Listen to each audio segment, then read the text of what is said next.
Hello everyone. Today, we will learn about another case.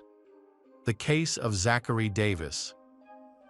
Zachary Everett Davis was 15 years old when he committed a particularly cold-blooded and senseless murder. Just a couple of years later, he gained notoriety on the internet after a chilling interview with Dr. Phil McGraw. In that interview, he details the murder, what he felt, and what was going on in his mind. The Davis family lived in Hendersonville, Tennessee. The family included Chris, the father, Melanie, the mother, and their two sons, Josh and Zachary, who were just a year apart in age. This close age made them more like best friends than typical brothers, as they spent a lot of time together playing and hanging out. Overall, the Davis family appeared to be happy and normal, except for Zachary, the younger son, who was a challenging child. He was quiet, shy, and emotionally distant, often displaying obsessive behaviors due to his sadness. Then, as Zachary grew a bit older, some strange symptoms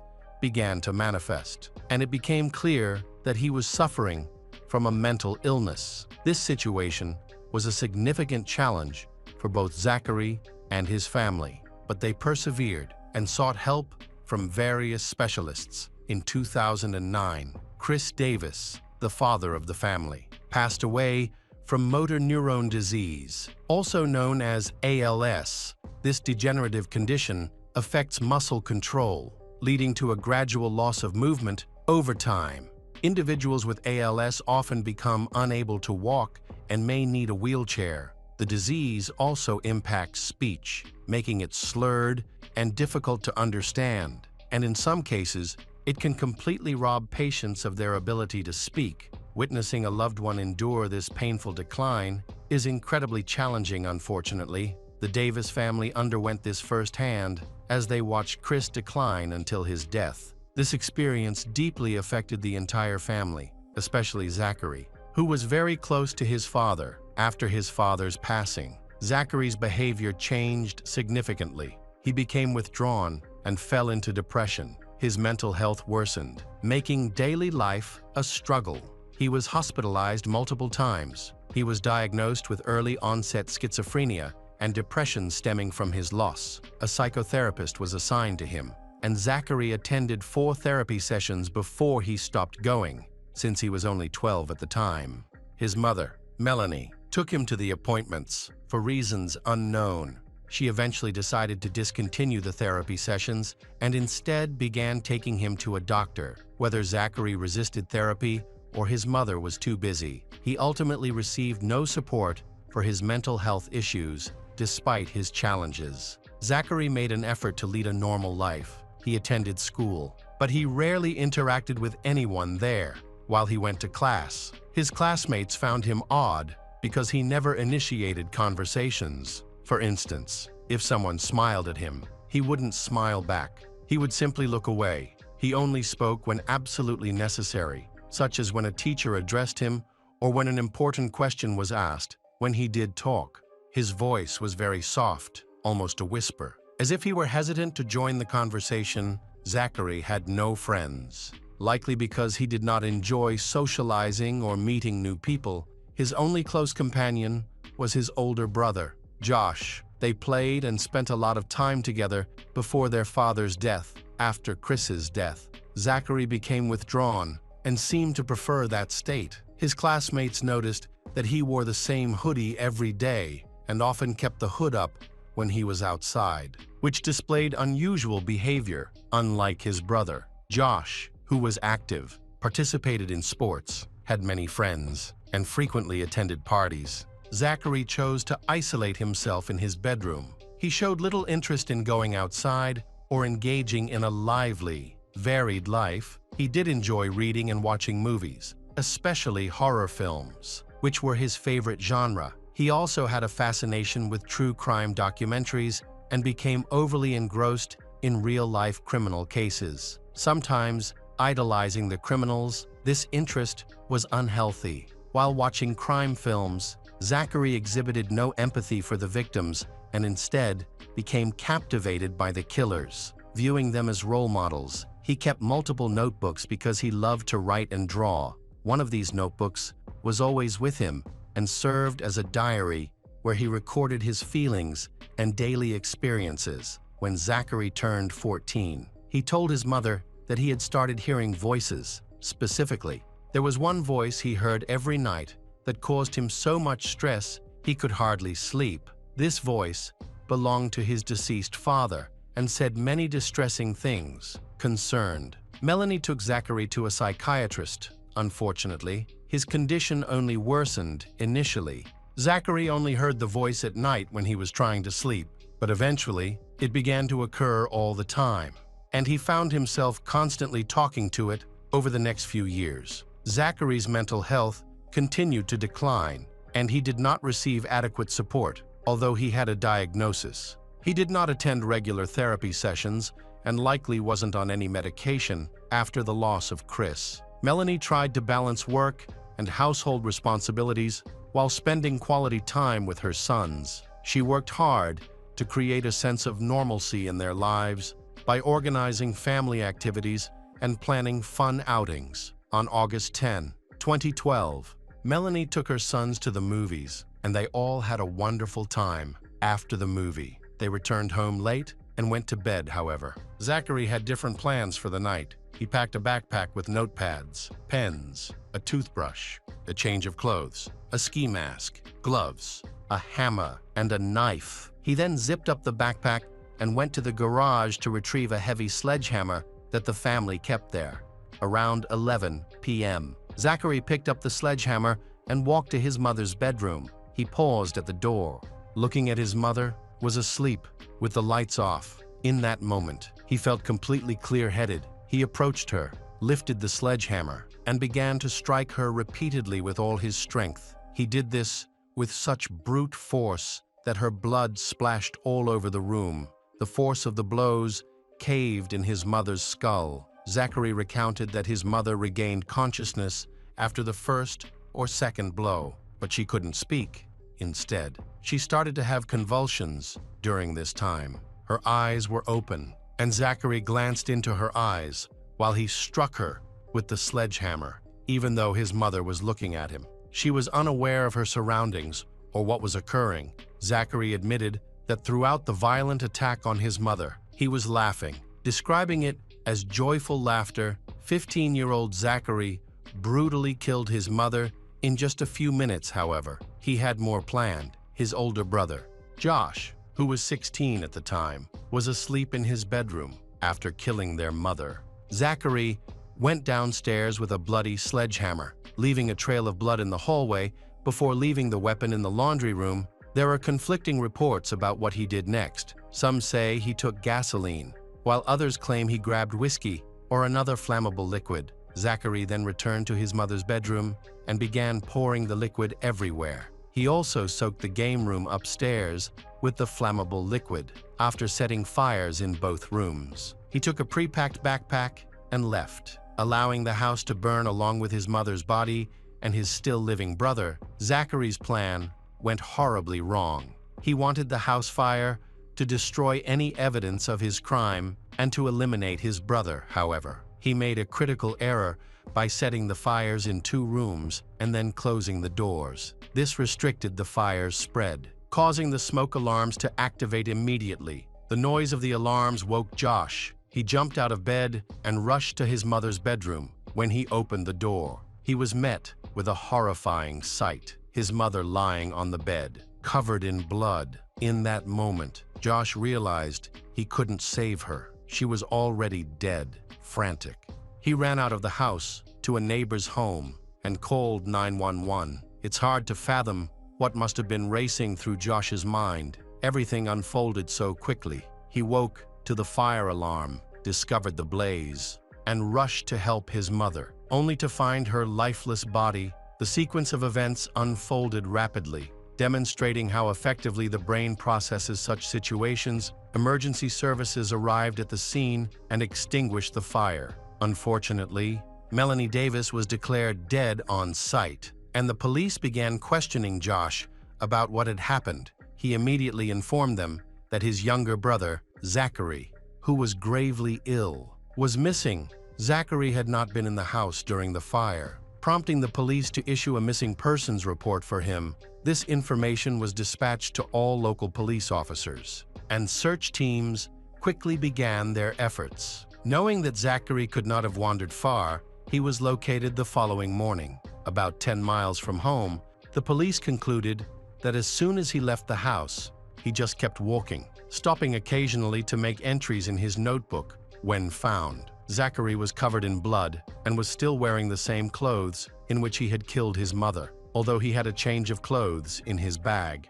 It's unclear why he didn't use them. This aided the search since the police recognized him immediately. They knew he was the suspect and arrested him, taking him to the police station. There, Zachary Davis confessed to murdering his mother and believed his brother had died in the house fire. He intended to kill both his brother and mother, leaving home under the belief that his plan had completely succeeded. During the police interrogation, Zachary was cooperative, providing all the required information and answering every question. However, he showed no signs of guilt or remorse. He appeared cold and indifferent when recounting his actions. He spoke in a way that suggested he felt no emotions whatsoever. When investigators asked Zachary why he committed the act, he stated that he believed his mother deserved to die because she was not a good mother. He felt she had not properly cared for him and his brothers. Zachary said that she made him and his brother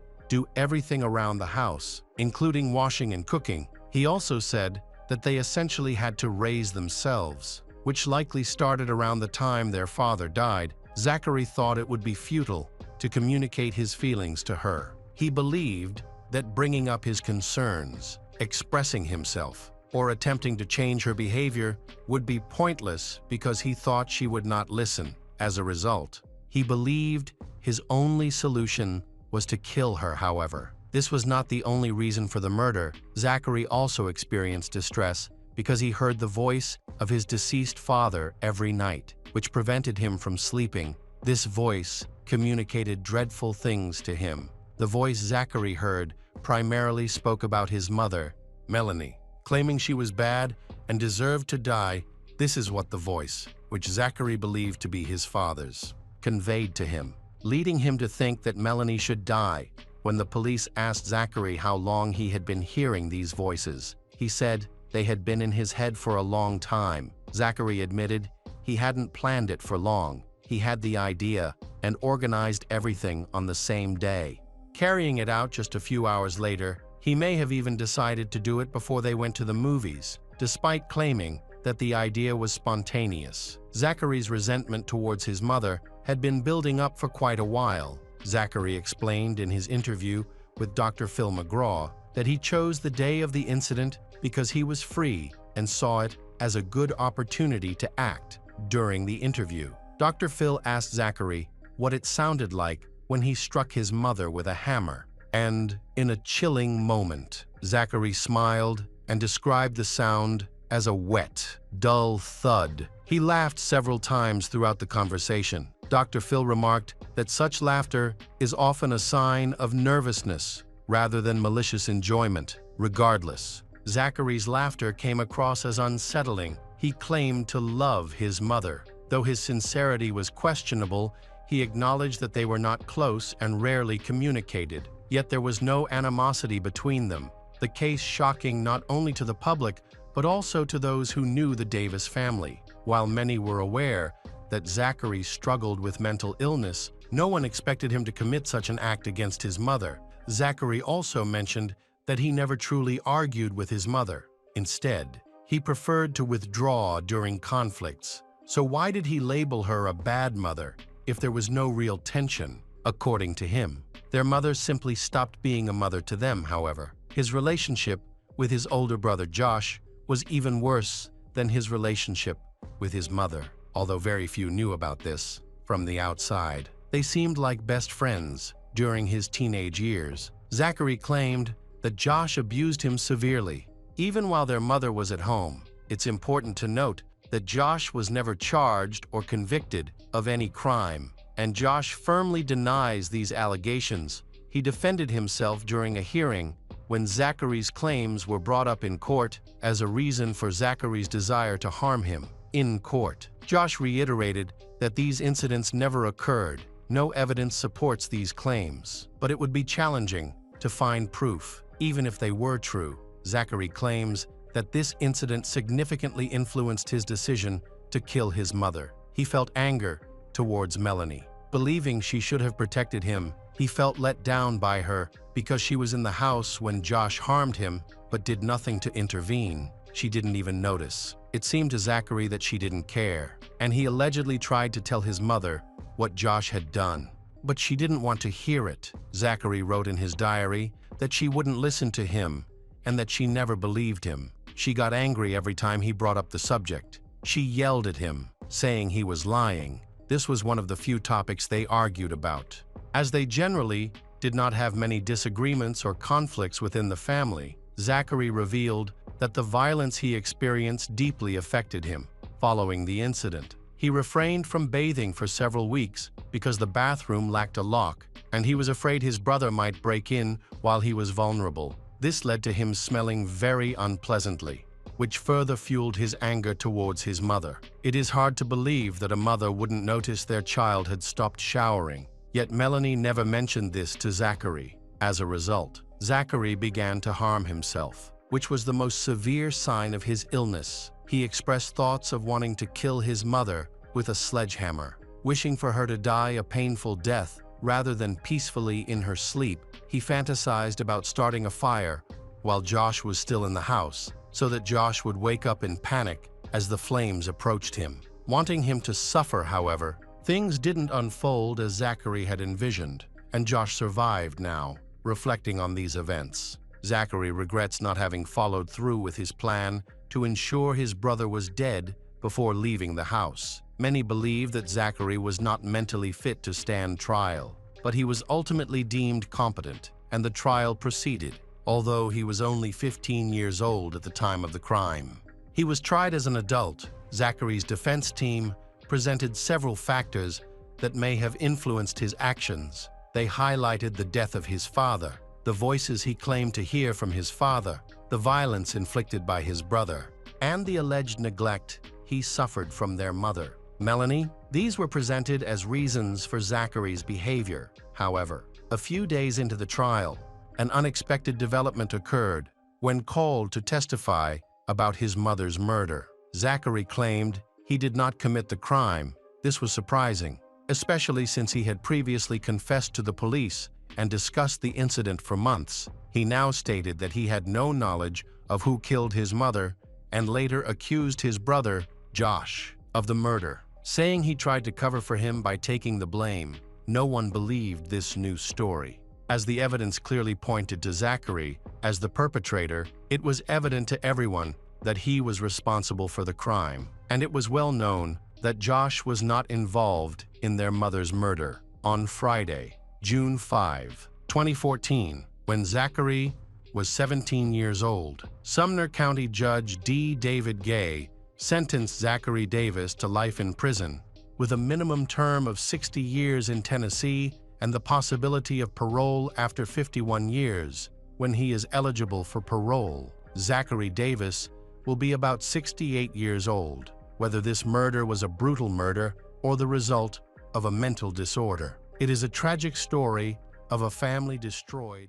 Hello friends, welcome to our channel. Today we're going to take a look at another horrible case with you. The case of Katie Passiniti. Loretta had no interest in her child, Katie. Loretta was just 15 years old when her daughter was born. Right after the birth, Loretta abandoned her daughter, and the father's identity was unknown. Consequently, Katie's grandmother took her in and cared for her. They formed a strong bond, and Katie always thought of her grandmother as her mother. When Katie turned 15, her biological mother, Loretta, re-entered her life. At that time, Loretta was 31 years old and had been living with a man named Ernest later for almost 10 years, even taking his last name. Although they were never officially married, they referred to each other as spouses. Shortly after reuniting with her mother, Katie decided to move in with her and Ernest. However, the family reunion did not go as smoothly as hoped. Their life changed significantly when she moved in. As a teenager, she began to rebel. Her mother and Ernest had trouble communicating with her. She often ran away from home, attended parties, and only called parents by their first names. The family never developed a close relationship with her. The situation changed when Katie started college. She changed from a rebellious person to a more docile person. Being very intelligent, she was accepted into several prestigious institutions. She graduated with a degree in chemistry and earned a doctorate in applied mathematics from Johns Hopkins University. While still a student, she met a young man named Anthony Passiniti, who would later become her husband. Anthony recounted that she was the first person to approach him to ask for gum, which led to their acquaintance. Their friendship soon blossomed into a romantic relationship. A year later, Katie and Anthony got married, and 2 years after that, they had a daughter. At that time, she was 27 years old. The family eventually moved to San Antonio, Texas. Here, Anthony worked as a physician assistant, and he had good career prospects in the medical field. Katie taught chemistry and mathematics at several schools, earning a good salary. She had a stable career, but she decided to leave her job to become a mother again. Family was always important to her, so she decided to adopt a little girl. During this time, Katie tries to reconnect with her mother, Loretta. Even though they rarely communicated with each other before, but now they are both trying to get closer. Loretta began visiting Katie and grandchildren frequently. By then, Loretta was already retired. Loretta and Ernest lived on a 25-acre estate in a small town called Keithville. They built a log house and a large barn for agricultural equipment. Ernest manages a small farm, which was an excellent way to earn extra money during retirement. In 2008, a major change occurred. A local mining company exploited a large gas field on the farm. To obtain the extraction permit, Ernest was paid $400,000, and overnight, made him quite rich. He invested the money in his own business. Since he already had everything he wanted, he continued managing his small company as usual. Everything seemed normal, but a new problem arose. One day, Loretta called Katie and asked her a strange question. She couldn't remember how much sugar she needed for the cake. From that moment on, her calls became increasingly strange. It seems that with age, she began to have memory problems. The same happened to Ernest. One day he went with Loretta to their daughter's house, Katie, for Thanksgiving. But halfway there, he suddenly stopped. It seemed that he became disoriented and got lost. Then, he turned the car around and went back home. After these incidents, Katie sent Loretta and Ernest to the hospital for examination. The doctors diagnosed them with the onset of dementia and Alzheimer's disease. Katie still keeps in regular contact with Loretta, calling her almost every day, as she was very worried during this time. To help with the housework, they hired Tina Van Moer-Keek, who moved to the farm with her husband, Chris, and their child, living in a trailer. Tina became Loretta's personal assistant and driver, as Loretta had completely lost her ability to drive. Meanwhile, Chris helped with the housework for the Luttrell family and worked on the farm where Loretta and Ernest lived. Ernest and Loretta's health rapidly deteriorated. Their memory issues became more severe, so they need more maids to do housework. They were frequently busy dealing with various matters. Ernest became irritable, visibly losing his memory. His awareness became muddled, and he became more aggressive. He blamed the neighbor for all his troubles. Katie has talked about this many times. In April 2010, Ernest went to his house and accused his neighbors of trespassing on his property, leading to a scandal that got out of hand. Katie, who was visiting Loretta, called the police and reported that Ernest had threatened to kill his neighbor. Sheriff's deputies detained Ernest and took him to the nearest medical center. where he underwent a psychiatric evaluation and received treatment for a while. His condition was poor, and upon arrival at the medical center, he was confused and did not know why he was brought there. While Ernest was in the hospital, Katie decided to help her mother, Loretta, solve the problem. She went to the medical center and presented a power of attorney over Ernest's property, which he had supposedly signed earlier. Katie insisted that Ernest remain in a nursing home for Alzheimer's treatment, as his behavior was unpredictable and aggressive. She felt that he could be a danger to himself and to others. However, he denied having threatened his neighbor or having had a conflict. According to him, he did not understand why he was in a medical facility and demanded to be sent home. The situation was unclear. Had Ernest really signed the power of attorney and just forgotten, or is there another motive in this? However, Katie kept him in the hospital for observation for a week to determine what was wrong with him. Throughout this period, even without treatment, he remained completely clear-minded. Ultimately, Ernest was discharged from the hospital because there was no reason to keep him there any longer. Shortly before noon on July 25, 2010, Loretta called 911. She reported that her husband, Ernest, had passed away. At first, it seemed like a typical report of someone who had died of natural causes. However, there was a hint of unease in her voice. The emergency services dispatcher asked Loretta to try to give artificial respiration to Ernest. However, she replied that it would no longer help and asked the rescuers to come with the police as soon as possible. The sheriff's deputies arrived at the crime scene within minutes. Outside the house, they found Loretta. It was known that she suffered from Alzheimer's. She encountered the police and seemed more confused than upset. She obviously didn't know what to do. The officers entered the house to investigate and discovered the body of Ernest in a pool of blood. Doctors confirmed his death, caused by 5 gunshot wounds. According to Loretta, when she returned home from church, she found the body of her husband Ernest lying in a pool of blood. She did not know what had happened to him. Her statement was confirmed by other parishioners. Indeed, she had been at church. Reinforcements were called to the scene. When the forensic experts arrived, they immediately began examining the crime scene and collecting evidence.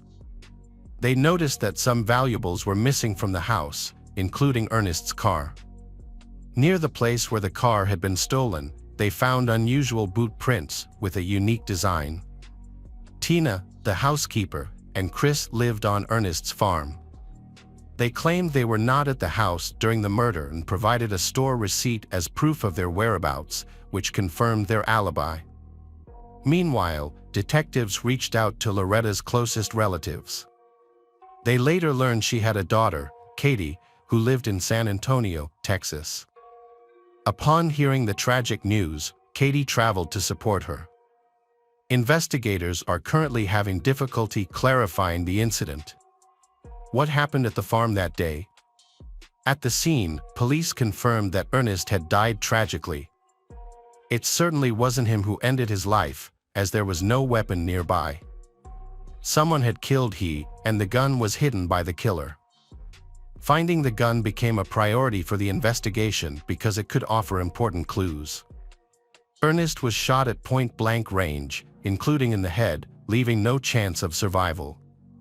He was found lying in a pool of his own blood, and the gun cabinet next to the room had been opened and emptied the ammo. Additionally, Ernest's pickup truck and several valuable items were missing.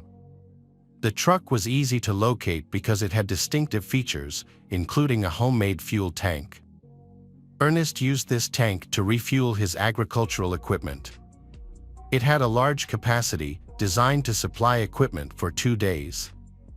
Thanks to these unique features, the truck was quickly found. Eric Crane was well acquainted with the police officer because he abused illegal substances. He had a rich criminal history, mainly due to his addiction and drunk driving. All his life, Eric was in and out of prison for short periods of time. He was found just 2 days after the murder. He was immediately arrested in the car and taken to the police station for official questioning. However, he began to categorically deny his involvement in the incident. He claimed that he was at work at the time, but his alibi was not confirmed by his colleagues.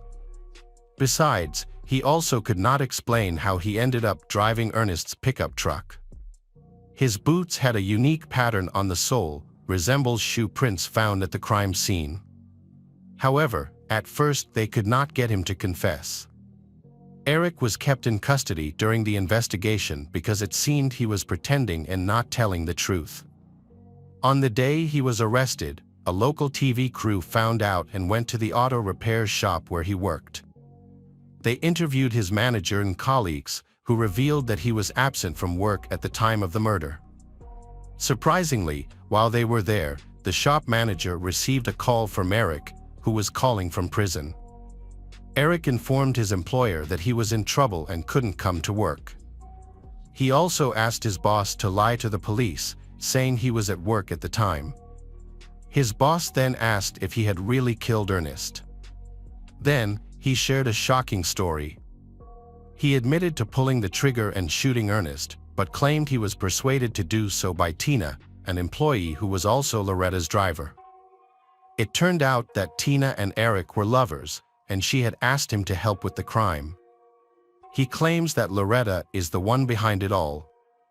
Eric claimed that Loretta lied and went to church during the crime to create a false alibi. She waited there until Ernest was killed. Afterward, Eric called Tina from prison to discuss details of the crime. A few hours later, a recording of this conversation reached the police station. Investigators needed to verify if Eric was truthful, if Tina and Loretta were involved in the murder. On July 28, Tina was brought in as a suspect. She denied any involvement and claimed ignorance of the incident, but her motives remained very suspicious. Ernest had always been very kind to Tina's, providing housing for her family and giving her a job with a stable income. In her situation, it would be wise to maintain this relationship for as long as possible. Why would she kill her benefactor? It seemed illogical. However, detectives suspected she was lying. To confirm, they searched her belongings and found a bank card belonging to Ernest in her purse. Checking the database, the police discovered that months before the murder, Ernest and Loretta had filed a complaint against Tina for stealing money. Eventually, they decided to forgive her without prosecution. Tina confesses that she continues to steal Ernest's money. Her husband, Chris, revealed that the night before the crime, she did not stay at home because they had a fight and she went to a hotel. It turned out that Tina had spent the night there with Eric, planning the attack on Ernest. After several hours of interrogation, she confessed that Eric murdered Ernest, but she claimed that Loretta was the mastermind. Loretta had approached Tina, saying that Ernest should die. Initially, she refused, but Loretta coerced her into participating. The motive for the crime was financial. Shortly before his death, Ernest had promised to pay off his granddaughter's tuition debts, i.e. Katie's daughter. The granddaughter was at risk of being expelled over a $50 shortfall, and Katie was struggling financially. However, when it came time to fulfill his promise, Ernest refused to pay the $50. Loretta was so angry that he was so stingy that she thought he deserved to die. Afterwards, Loretta asked Tina and Eric for help, promising to pay $11,000. The crime was meant to look like a robbery, so Loretta allowed Eric to take Ernest's gun and personal belongings. Consequently, the gun and several valuables were missing from the house. Eric stole the murder weapon from their home and disposed of it. Of course, Tina and Eric's testimony was not enough to arrest Loretta. Before arresting Loretta, Tina was asked to call her. Her task was to talk to Loretta and try to get Loretta's to confess. She agreed because she wanted to make a deal with the prosecution to reduce her sentence. She also needed to testify against Eric and Loretta. Then, she phoned Loretta, the police recorded and listened to the call. According to the plan, she said that Eric would be released on bail in an hour. So, she needed $1,000 to cover his bail costs. Loretta agreed to pay and asked for more time to get the money. This provides evidence of Loretta's relationship with Tina and Eric, but could not obtain a confession to the murder. Ernest's funeral was held on July 29th.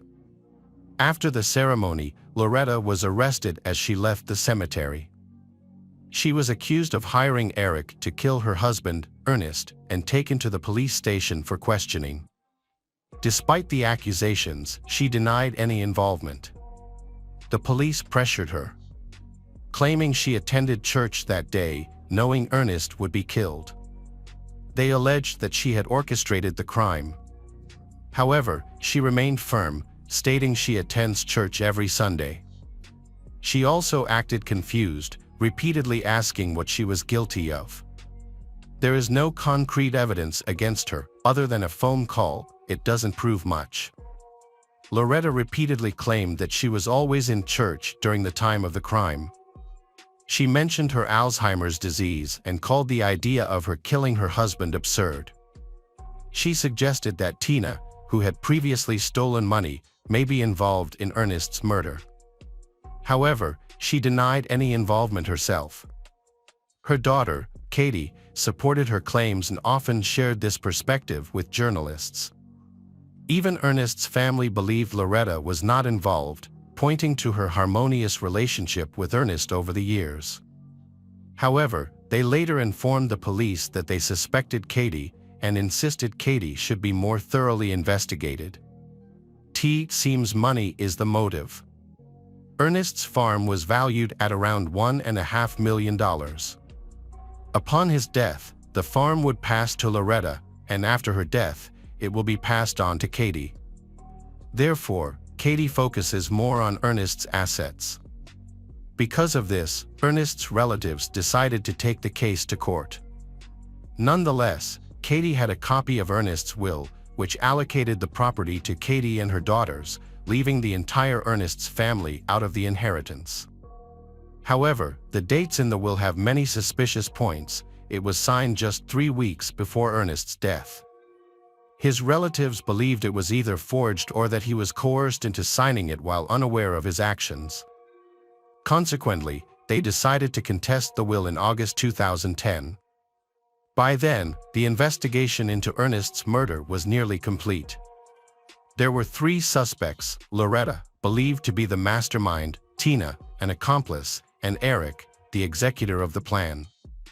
However, detectives suspected a 4th person might be involved. This was Katie, who had the strongest motive and stood to gain the most from the tragedy.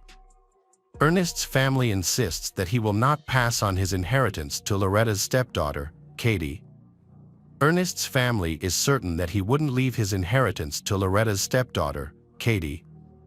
Ernest was known for being very frugal, even stingy. He wouldn't spend money carelessly or leave his family without an inheritance. Besides, he never had a close relationship with Katie, so there was no way he would leave everything to her. While the prosecution was preparing to try Loretta, Tina, and Eric, Ernest's family filed a lawsuit claiming inheritance rights.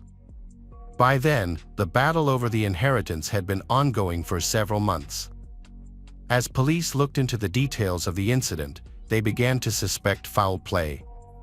The main goal is to prove that Katie's copy of the inheritance will is a forgery. The copy of the will bears the highly suspicious signature of a notary named Penny Penner. On October 19th, the police came to see Penny, the notary. She initially claimed that she had signed the documents on July 1st, nearly a month before Ernest's death. She stated that she signed them at home, in the presence of several witnesses, including Loretta. However, she later confessed that the will was indeed forged, as she signed it after Ernest's death. When pressured, she revealed that Katie had come to her after Ernest was murdered. According to Penny, Katie explained that Ernest had died suddenly without having time to properly draft the will and that he had no living relatives to claim the inheritance.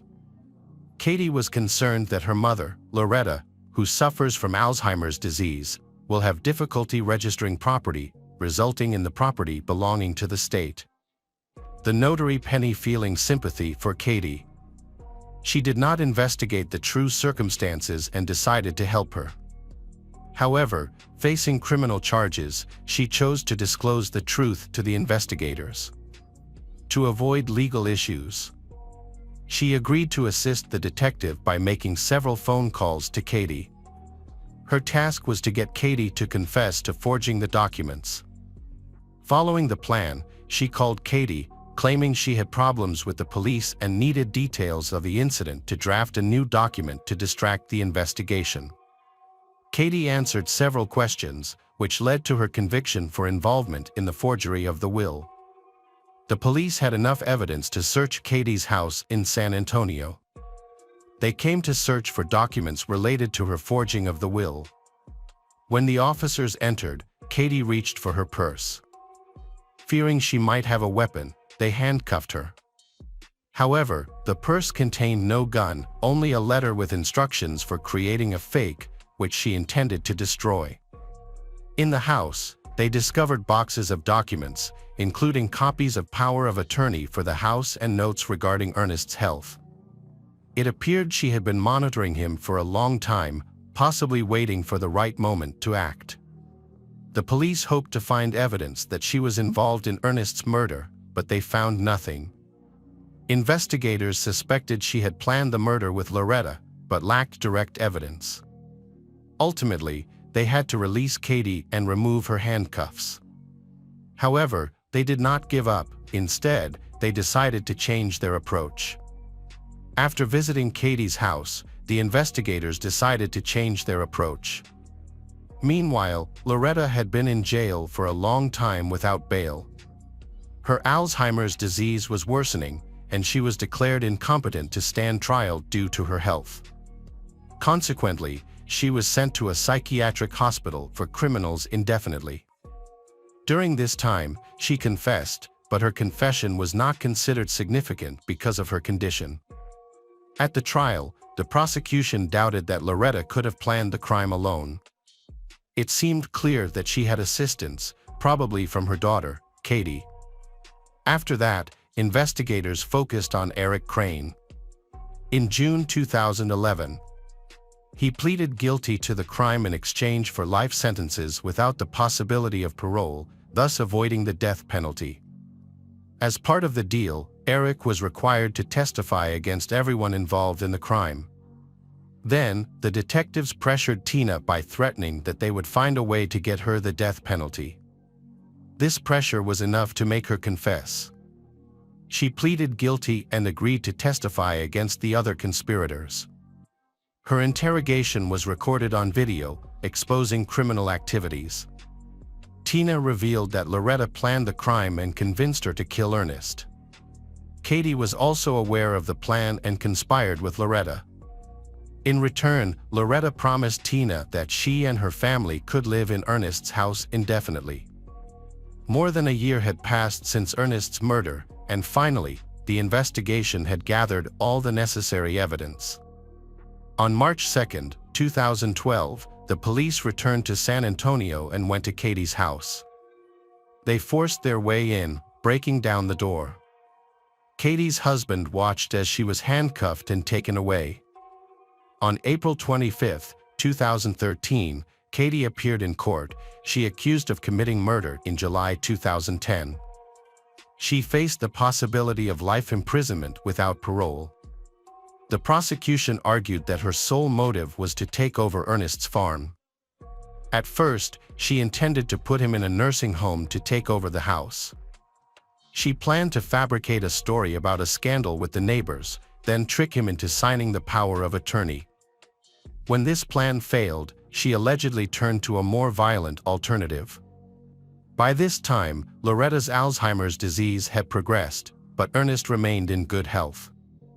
Katie had always had a poor relationship with him, and it was clear that he would deny her an inheritance if her mother, Loretta, died first. This gave her a motive to eliminate him, with one theory suggesting the murder was staged to look like a failed robbery. At trial, Tina claimed that she was forced to participate in the case without any other choice. She stated that Katie pressured and threatened her, trying to persuade her by promising payment. However, Tina's testimony was not convincing to the prosecutor's office. The prosecution's other key witness was Eric. Contrary to expectations, Eric testified that discussions about the murder plan only involved Tina. He claimed he never discussed it with Katie or Loretta, but suspected Loretta's involvement. Later, he added that if Katie had been involved, he would have known, but he was hearing about her involvement for the first time. The defense presented arguments to prove Katie's innocence by focusing on document forgery.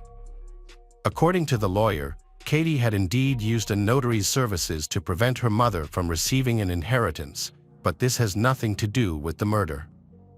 Loretta did not attend the hearings due to health issues. The prosecution played a recording of Loretta's testimony where she admitted involvement in the murder, but she didn't mention anything about Katie. On May 14, 2013, after just an hour and a half of deliberation, the jury reached a verdict. Katie Passiniti was convicted of conspiracy to commit murder and forging multiple documents. She received a life sentence without parole. As they left the courtroom, Ernest's family thanked each juror for their decision. They succeeded in contesting the will and inherited Ernest's entire estate. Despite this, Katie continued to assert her innocence, visibly shocked and fearful after the verdict. Tina, who cooperated with the prosecution, avoided the death penalty but was sentenced to life in prison without parole. Loretta continued her treatment until her death and never appeared in court. Hello, crime enthusiasts. Are you ready for another chilling investigation? The case of Cecilia Harum. On July 30, 2011, around 10:30 p.m., unusual sounds resembling a woman's screams were heard from the balcony of the 15th floor of a luxury apartment building in Sydney, Australia. Witnesses, confused by the alarming noises, quickly rushed to the building's ground level. There, they discovered a girl's lifeless body who had fallen to her death. Her name was later identified as Cecilia Harum.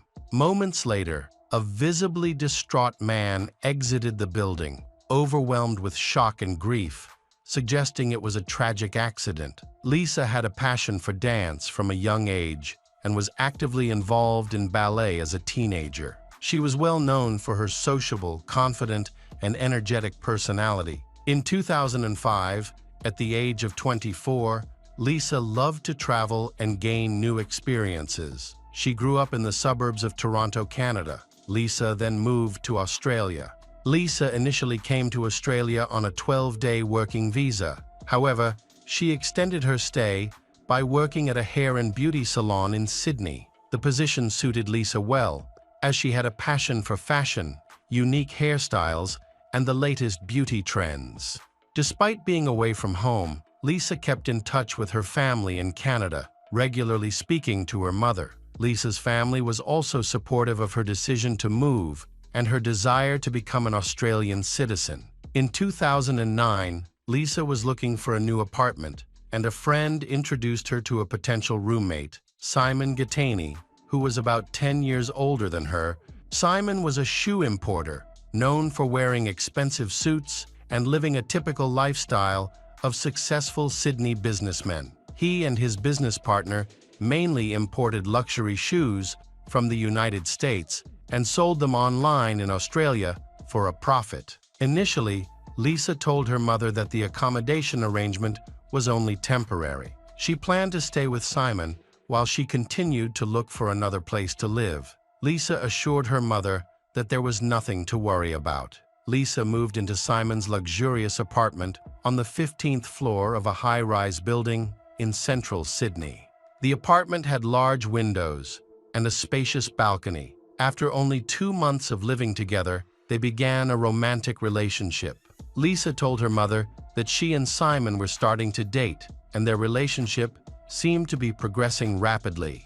As their relationship progressed, the couple grew closer and became more serious. On Lisa's 30th birthday in June 2011, Simon proposed to her in front of a large crowd at a restaurant, inviting his closest friends and family to witness the moment. However, just 6 weeks later, on the morning of July 30, 2011, Lisa locked herself in the bathroom of their shared home and called her mother in Canada. She pleaded with her mother to come to Australia and help her escape from Simon. John, her mother, agreed to take time off work to assist her daughter. Meanwhile, Lisa was nearly finished packing her suitcase. John advised her to hurry and take her bag and passport so she could leave the house quickly. On the morning of July 30, a young Japanese student was walking to Liverpool Street to catch a bus. He was waiting at the bus stop on the side of Hyde Park, across from the building where Simon and Lisa lived. While he was waiting, he heard a loud noise that caught his attention. He saw a body falling from the side of the building and a shirtless man standing on the balcony, looking down. Minutes later, Simon, dressed only in his pajamas, ran desperately out of the building toward Lisa's body. The police arrived quickly, but it was too late. Lisa had died in the fall. Her handbag was next to her, and she was fully clothed, except for one shoe, which had probably come off during the fall. In her pocket, there was a torn piece of paper. Surveillance cameras were installed outside, and at the time of Lisa's fall, there were also cameras operating in the apartment. These cameras recorded Simon, clearly distressed, as he ran out of the apartment. Simon returned to his apartment for a moment, and when he left again, the elevator arrived. Simon informed the police about how to operate the security system and cameras in the apartment, but did not mention the hard drive containing the recording from the time of the incident. By the time the police discovered the hard drive, it was gone. This footage could contain important evidence regarding the cause of Lisa's death. The only camera footage that could be obtained was from a camera pointed at the front door of Simon's apartment. The footage clearly shows Lisa trying to leave, followed by Simon pulling her back inside. This incident occurred before she fell. It is clear that a heated argument took place shortly before Lisa died. Simon also admitted that they had gotten into an argument. Neighbors reported hearing Lisa screaming and pleading for help. One neighbor said they heard a knock on the door, followed by silence. Simon explained to the police what had caused the argument. Lisa had told Simon that she had something to confess. According to Simon, they calmed down and agreed to discuss their problems in detail. Simon then went into the kitchen to make them tea. While in the kitchen, he asked Lisa again about the secret she wanted to tell. At that moment, Lisa ran out to the balcony and Simon followed her. Simon believed that Lisa was putting on a dramatic act to frighten him, which was typical of her behavior. In the past, she had done similar things, like opening the doors of a moving vehicle and threatening to jump out. On one occasion, she actually did jump out, but he was driving slowly at the time. Simon said she ran to the balcony. Unfortunately, Lisa lost her balance and fell off the balcony before she could react. Simon rushed to the edge of the balcony, trying to catch her, but it was too late. He shouted her name, and he attracted the attention of a young student standing below. At first, Simon's account seemed credible, but upon closer examination, some doubts arose about his account. Why would Lisa have carried the handbag if her intention was only to scare Simon? A key witness had observed the tragic incident that morning. Joshua, a witness, was walking in the park around 10 a.m. when he heard strange noises coming from the balcony on the 15th floor. He looked up and saw Simon standing there, shirtless, holding what appeared to be a black suitcase. Joshua watched as Simon took something out of the suitcase and threw it off the balcony. Although Joshua could not understand what Simon had thrown, he rushed over to find out what was going on. When he arrived, he saw a crowd of people trying to help a young woman. He then noticed Simon running towards the crowd. Joshua had previously seen Simon staring at Lisa's body from a distance for a long time before running down. Joshua was working as an editor for the Australian Broadcasting Corporation when he witnessed the incident. He continued to work, but when news of Lisa's death spread online, he realized he had witnessed it and contacted the police to tell them what he had seen. After investigation, the police discovered a letter that Lisa wrote to her mother. The content of the letter said that she thought she loved this man, but he controlled her life too much. In the letter, Lisa expressed that she missed her family and friends. Through the investigation, the police learned that Simon had convinced Lisa to quit her job at the beauty salon and stop attending fitness classes at the public gym. He controlled her daily life. Simon arranged for a personal trainer and set up a home gym for her. Simon even required Lisa to wear simple clothes so as not to attract attention. He asked her to tie her hair back and avoid wearing makeup. Unfortunately, the family only realized how isolated Lisa had become after her death. However, Simon saw their relationship differently. He stated that although he controlled their relationship, he believed it was filled with love and affection. The police later discovered a recording from Lisa's voice recorder just a month before her death. In this recording, Lisa was talking to Simon. She expressed that she only communicated with him and that her entire life revolved around him. She then cried and was confused about how her life had changed so drastically. In addition, the police also discovered that Simon had once written to Lisa, "You should never talk to or look at other men besides me. I have to be the only one for you." 6 weeks before Lisa died, she had shown clear signs that she wanted to end the relationship. Lisa had asked her fitness trainer to hold on to some of her belongings until she could get them back. On the morning of 30 July, Lisa locked herself in the bathroom and secretly called her mother. They agreed to meet in Sydney later. John said she had never realized how closely Simon had followed Lisa. Lisa had told John, her mother, that she found it strange that Simon always seemed to know where she was, but at the time, neither she nor her mother thought much of it. Lisa suspected that Simon was monitoring all of her calls, texts, and emails. In addition, he had installed surveillance cameras in their apartment to closely monitor her every move. A note found in her pocket revealed that she only discovered the existence of these cameras at the last minute.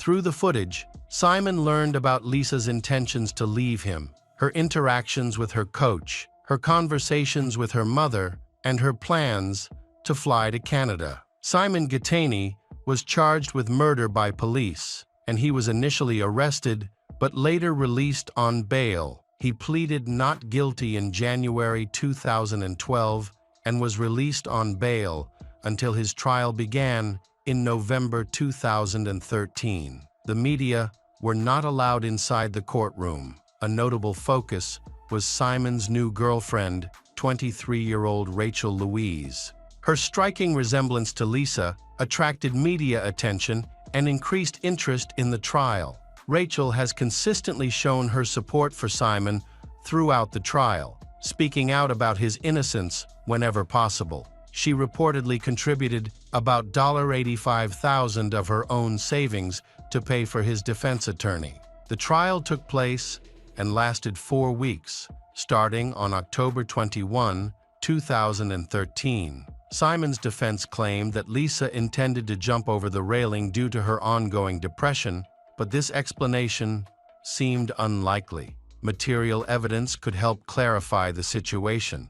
The balcony railing was 1.2 meters high, while Simon was only 1.65 meters tall, suggesting it would have been difficult for him to lift Lisa, who weighed about 50 kilograms, over the railing. Given Simon's age and build, could he have physically lifted and thrown Lisa off the balcony? Simon's brother Anthony attempted to recreate the scene to counter the prosecution's version of events. The reenactment showed that in order to throw Lisa over the railing, Simon would have needed to carry her a distance and maneuver around obstacles such as the treadmill and flower pots while struggling. This would have been nearly impossible without touching the railing.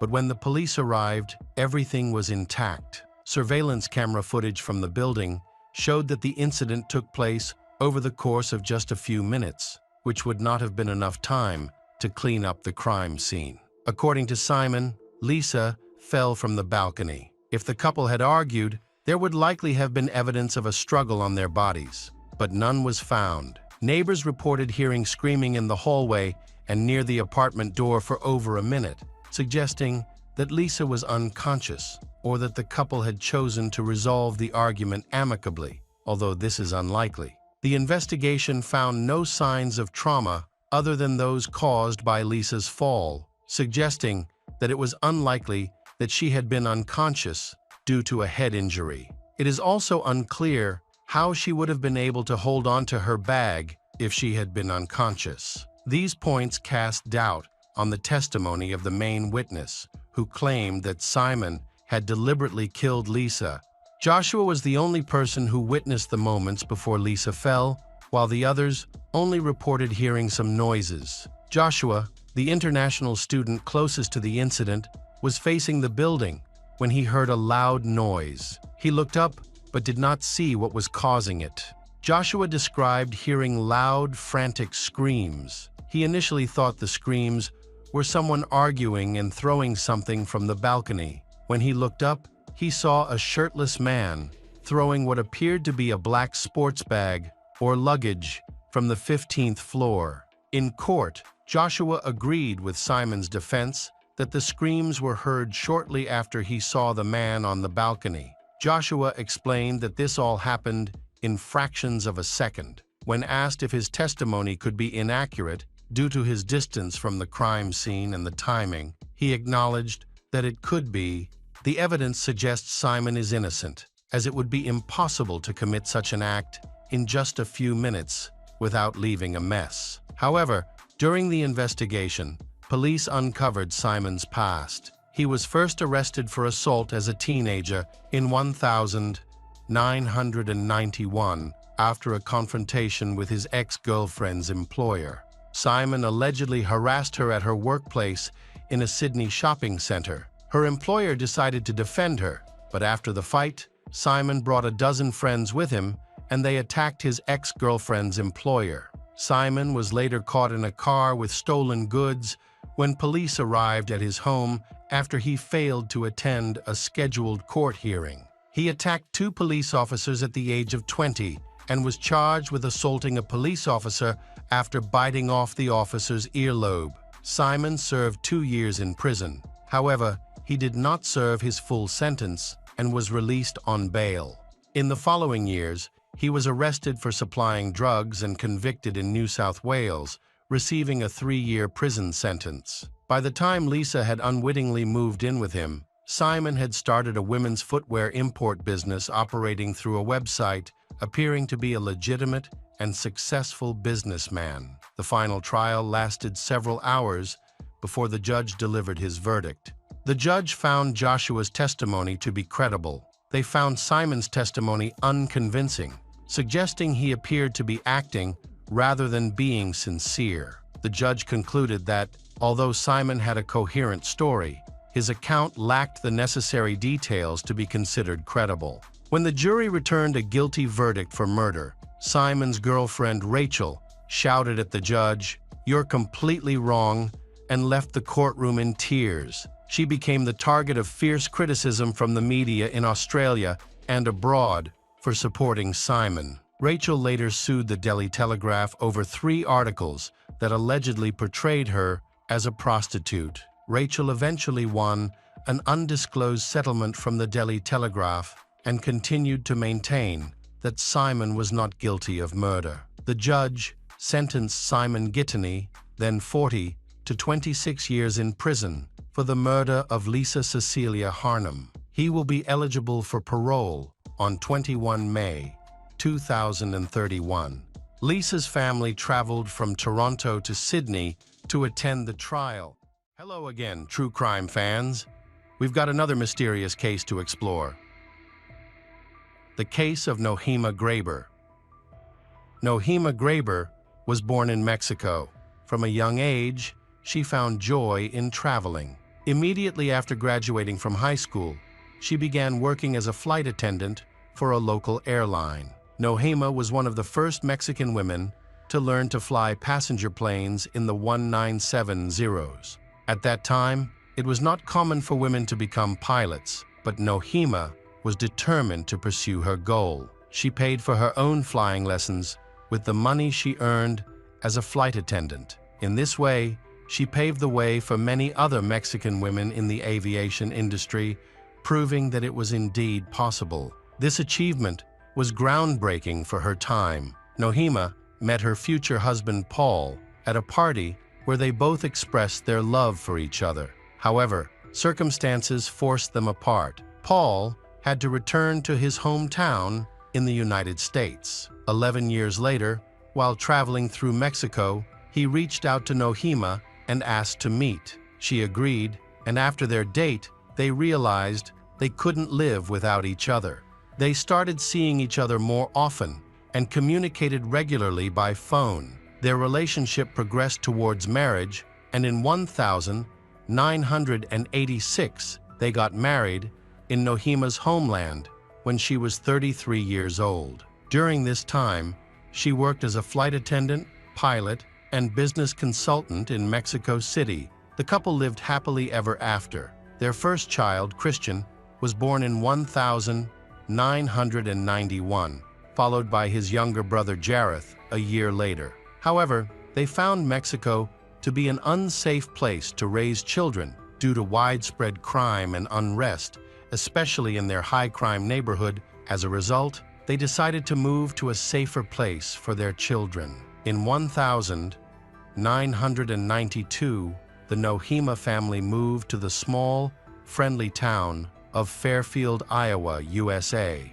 The town was a typical American suburb with a low crime rate and a tight-knit community, home to less than 10,000 residents at the time. It was also Paul's hometown. Noima was a homemaker, while her husband had a good job to support the family. Soon after, the Noimas welcomed a daughter. For many years, the Noima family was respected in the community and was known as friendly, humble, and decent people. Noima was very active and enjoyed hiking in nature. This lifestyle continued until her children grew up and had their own families. Then, conflicts began to arise between Noima and Paul, which eventually led to divorce. Despite the divorce, both parents maintained a strong relationship with their children. They also kept in touch with each other, calling and talking regularly, and occasionally having dinner together. Paul was a devoted father, actively involved in his children's education. He spent time with them and supported their education. This support continued even after his children were grown. At that time, Noima, who was in her 50s and finding single life uninteresting, decided to pursue her childhood dream of becoming a teacher. She earned a degree in English and a teaching certificate from the University of Iowa in nearby Mount Pleasant. In early 2012, Noima began teaching at Fairfield High School, where she quickly became popular among students and staff. The students showed her a lot of affection, which set her apart from other teachers. She also taught Spanish part-time. On November 2, 2021, Noima did not return home after work. She lived alone, so no one knew what happened to Noima. It was not until the next morning that the staff at her school noticed that Noima had not come to work. Her colleagues tried to contact her by phone and through social media, but they received no response. Worried, they contacted her ex-husband Paul. He was worried because he knew Noima was a responsible person and would never skip work without informing anyone. Feeling worried, he decided to check on her and drove to her house. No one answered his knock, so Paul began looking through the windows but saw no signs of anything unusual inside. He became concerned that Noima might have had a medical emergency. He then called the police for assistance. The officers took Paul's statement and went to the house. When they opened the door, the inside was empty and nothing unusual was found. The police quickly questioned those close to Noima and learned that Noima was last seen leaving school. She got into her car and drove away. Noima often went for a walk in the park to enjoy nature after a day's work. The police tracked her phone and confirmed her daily routine. After work that day, she went for a walk in the park.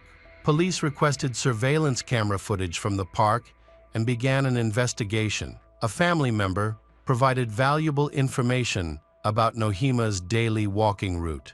During the investigation at Chautauqua Park, police discovered Noima's body. The criminals had attempted to conceal it by covering it with a tarp and placing old iron bars over it. Forensic experts searched the scene for clues that could lead to a suspect, but unfortunately, they found none. The discovery of Noima's body left locals terrified, worried that a dangerous man was on the loose. To increase security, public patrols were set up in the park. Police carefully examined the crime scene, suspecting that the killer might have returned. Meanwhile, an autopsy was underway. The forensic expert determined that Noima had died from blunt force trauma to the head, indicating she had been brutally beaten, likely with a bat. It was hard to fathom who could commit such a horrific act against this kind and gentle woman. Those who knew her insisted that she had no enemies or anyone who would wish her harm. A school student suddenly contacted the police with information about two teenagers. The informant revealed that these teenagers were her classmates who had boasted about a murder on social media. The suspects were identified as 16-year-olds Willard Miller and Jeremy Goodale. Even though their social media accounts had been deleted, the police managed to review their profiles, which raised several concerns. Police began interviewing students in Noima's class, and multiple witnesses reported that on the day of her disappearance, she had argued with Willard. He claimed that she had unfairly given him low grades, which affected his overall grades. Willard initially asked Noima to raise his grade. However, she believed that with more effort, he could have achieved better results on his own. Therefore, she refused his request. Students said Willard had never shown any signs of violence. He had never shown cruelty in the past, and no one could imagine him capable of committing this crime.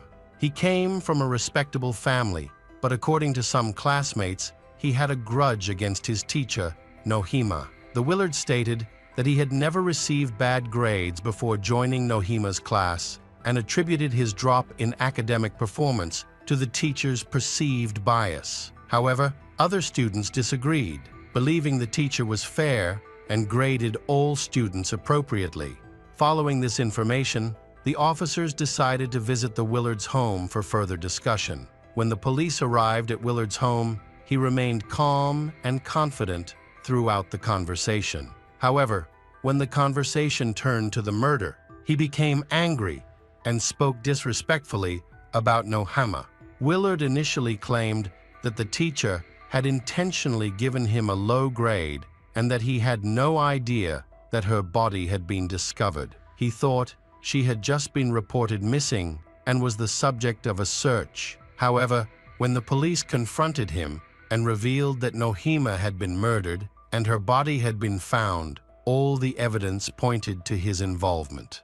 Under pressure, Willard quickly admitted that he had been present at the attack on Noima. He claimed that other masked men had attacked Noima with baseball bats and that he had been forced to watch. They then forced him to load her body onto a cart in the park and take it near the cultural heritage site.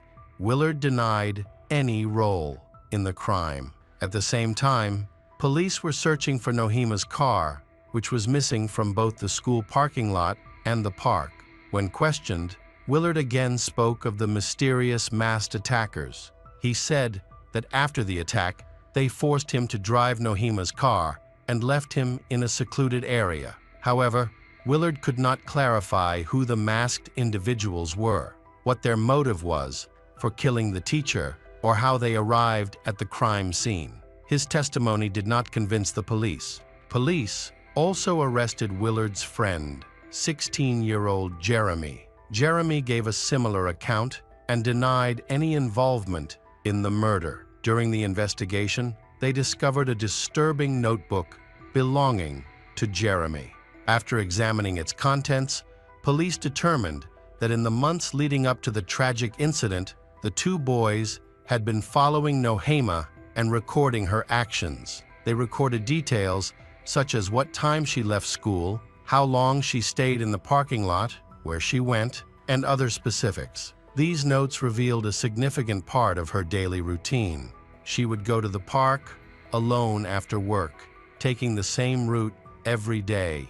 On November 2, Noima went to the park as usual and was attacked by Willard and Jeremy. They struck Noima several times in the head, causing her to fall and become unconscious. Willard and Jeremy then dragged her off the park trail, where they continued to beat Noima until she died. They then covered Noima's body with leaves and branches before going to Willard's house to get a garden cart. Along the way, they picked up some wooden planks to help hide the body. They returned to the scene, immobilized the body, and covered it with a tarp in the hopes that it would never be found. Around 4:00 p.m., witnesses saw Noima's car parked near her home. Several people confirmed seeing two teenagers inside the car. Unfortunately, none of the witnesses were able to positively identify the suspect because they could not clearly see the occupants of the car. The car was only there for a few minutes before driving away. A friend of Jeremy's provided additional information. On the day of Noima's disappearance, Willard and Jeremy had called their friend around 7:00 p.m. after leaving Noima's car and asked him to pick them up on Glasgow Road. The young man met Willard and Jeremy there. He noticed that they seemed disheveled and nervous. Neither of them spoke during the entire ride home. The only thing he heard from them was that their car was stuck somewhere. He suspected that they were involved in something serious. He then drove Willard and Jeremy home and said goodbye. After gathering all the information, the police returned to Jeremy's home with a search warrant. The officers found bloody towels, blood-stained clothing, and hair that did not belong to Jeremy. They also recovered 2 bloody baseball bats from the home. Forensic analysis confirmed that the blood belonged to Noima. More evidence quickly emerged. During interviews, several students admitted to seeing messages from Jeremy on messaging apps. In these messages, he detailed how he and a friend killed their homeroom teacher, Noima. Jeremy explained that he was motivated by the belief that Noima had unfairly graded their work. He went on to describe the baseball bat murder, how they transported the body, and the theft of their car, which they then abandoned. The police examined the phones of Jeremy and Willard and discovered that the two communicated with each other about the murder. Their messages included details about the motive, the planning process, the location of the Noima's body, where her car was parked, and how they disposed of the evidence. It is clear that the murder was premeditated, not a spontaneous act. Willard and Jeremy tracked Noima's movements, and on November 2, the day she left work and went to the park, Jeremy and Willard were there waiting for her. They had studied her schedule and knew she would be alone. Police found an abandoned car belonging to Noima along the route they checked. Surveillance footage showed that on November 16, the car arrived at the park, the Noima got out, and 42 minutes later, Jeremy and Willard approached the car and drove away. They were wearing the same clothes found at their home, which had blood on them. On the same day, Willard and Jeremy were arrested and charged with first-degree murder and conspiracy to commit a felony. There were aggravating factors, including intentional obstruction of justice and destruction of evidence. It is important to note that for this heinous crime, Willard and Jeremy were tried as adults. Although the defense requested that they be treated as juveniles, this request was denied. If convicted as adults, they would face life in prison with the possibility of parole due to their age. Initially, Willard and Jeremy wanted to be tried together, but Jeremy's attorney argued that Jeremy was not the instigator of the crime. He was named as an accomplice. Therefore, a separate trial was requested for him. Jeremy's attorney claimed that Willard was the mastermind behind the murder of Noima.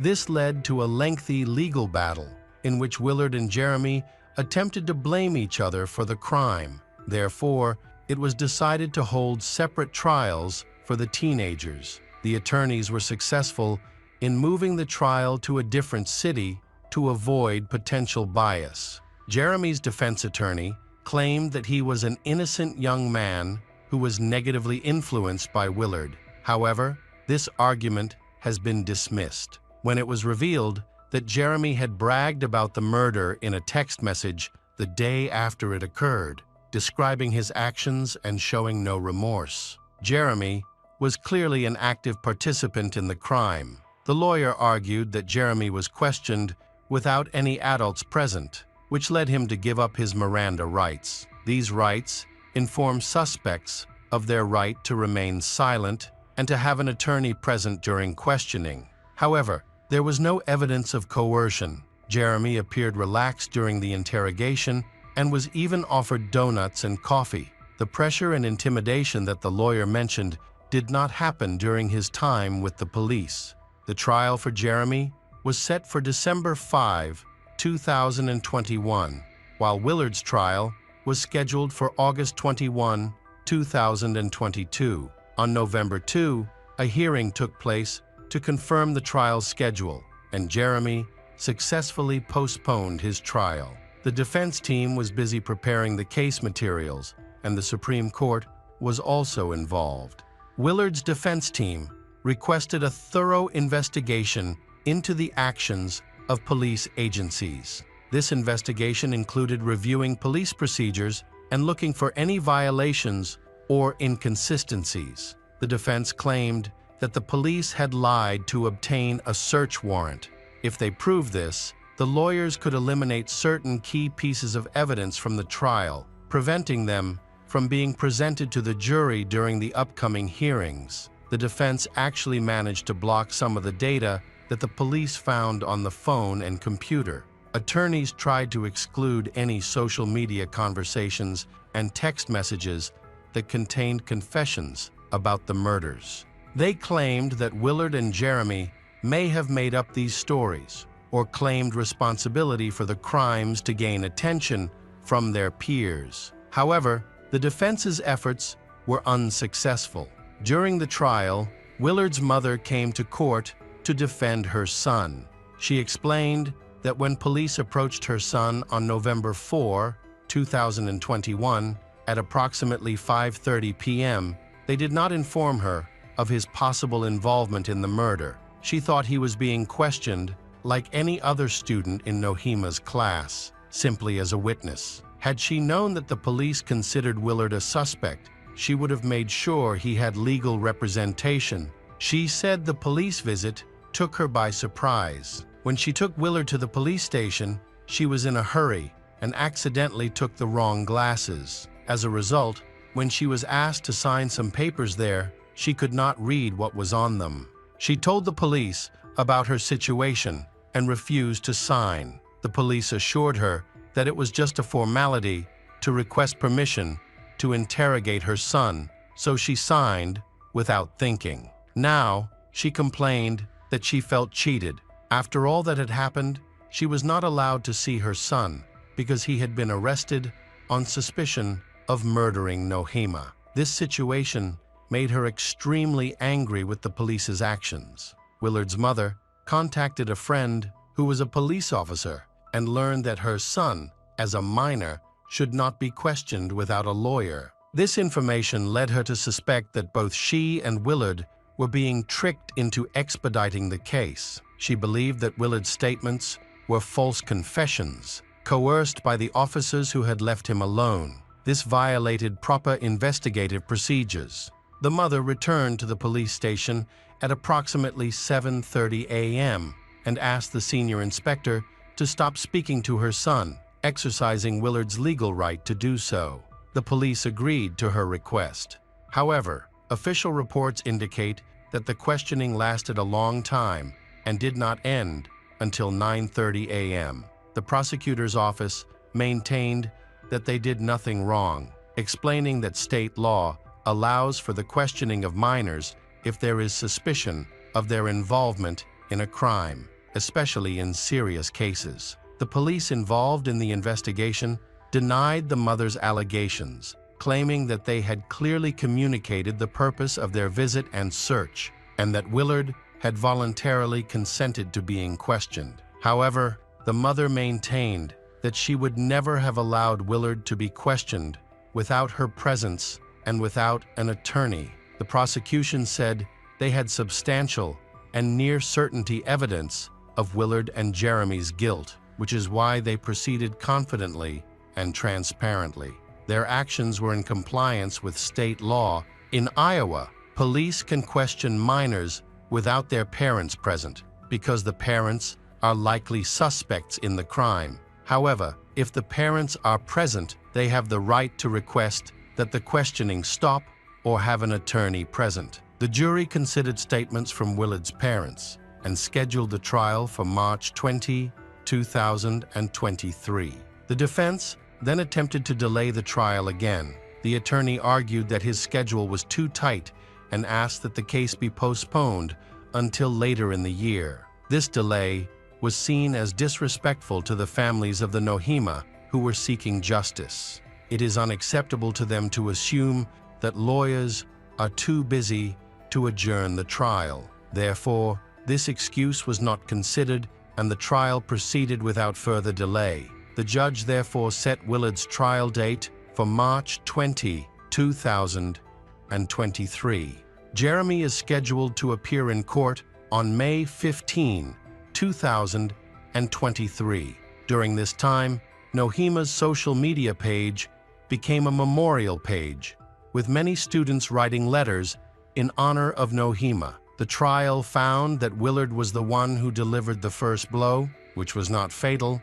However, he then struck Noima in the head several times. Realizing the severity of his actions, Willard apologized to Noima's family and confessed to the crime. He was ultimately convicted of first-degree murder and attempted murder. In July 2023, Willard Miller was sentenced to life in prison with the possibility of parole. Jeremy Goodale was sentenced to life in prison with the possibility of parole after 25 years. This tragedy resulted in the death not only of Noima, but also of her ex-husband. Paul had been battling cancer, but after hearing the news of Noima's death, he fell into a deep depression and stopped seeking treatment. Without medication, Paul could not control his disease and soon passed away. Welcome back to our channel. Today, we will explore a new case, the case of Rachel Nichol.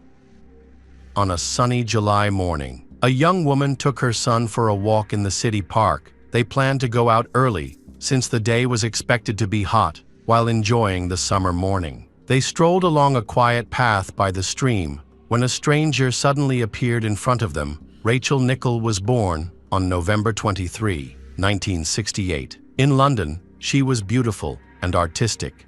With an early interest in fashion, at the age of 10, she announced that she wanted to become a model. With determination and her striking looks, she achieved her dream.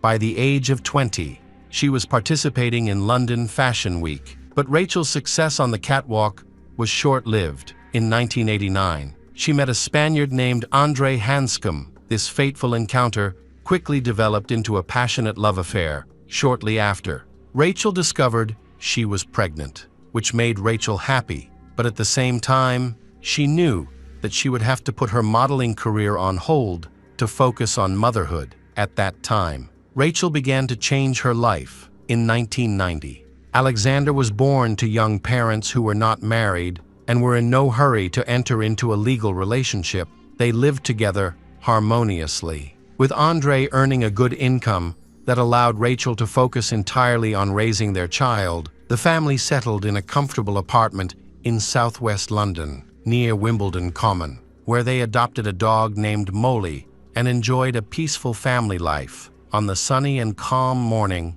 of July 15, 1992, the weather forecast predicted a hot day. Because of this, Rachel opted for an earlier walk than usual, around 9 a.m. Rachel took her 2-year-old son Alexander and their dog Molly out to enjoy the fresh air. Wimbledon Common, a vast green space, nearly 4 square kilometers in size, tends to get quite busy during the summer holidays, which is why Rachel preferred to go in the morning, it being a beautifully sunny day. Filled with flowers and lush greenery, Molly and Alexander was playing in the grass. Unfortunately, what started as a lovely summer outing with his mother and pet quickly turned into a traumatic experience. Alexander recalled that suddenly, a man jumped out of the bushes. With a sling thrown over his shoulder and a large black bag, the man pulled out a knife and approached them, pushing Alexander to the ground. Moments later, Rachel fell down beside the boy. The park gradually became crowded, but mother and son were not seen until about 10:30 a.m. A passerby noticed Alexander crying as he clung to Rachel, who was lying on the ground. "Mom, wake up! Why won't you wake up?" At this time, Rachel's clothes were dirty. Adding to the tragic scene, a paper receipt rested on her forehead, which Alexander had placed there the day before. His mother had told him about bandages, and he thought that with this plaster, his mother get better. The details of what happened shocked even seasoned detectives. By the stream, Rachel had been stabbed 49 times in the neck and body. Besides, she had also been abused. The attacker only harmed Rachel. Her son, Alexander, and their dog Molly were unharmed. It was hard to comprehend that such a horrific crime could occur in broad daylight in a busy area. Initially, the police suspected that the perpetrator knew Rachel and had planned the attack, but it soon became clear that this was not the case. Rachel typically visited the park at a different time. After examining the area, law enforcement officers could not identify any suspects. She lived a quiet life focused on motherhood. Previously, she had been a model, and although she hadn't walked the runway in about 3 years, her beauty still attracted attention from men. It's possible that Rachel had a secret admirer who felt spurned and sought revenge. Upon investigating the crime scene, the police discovered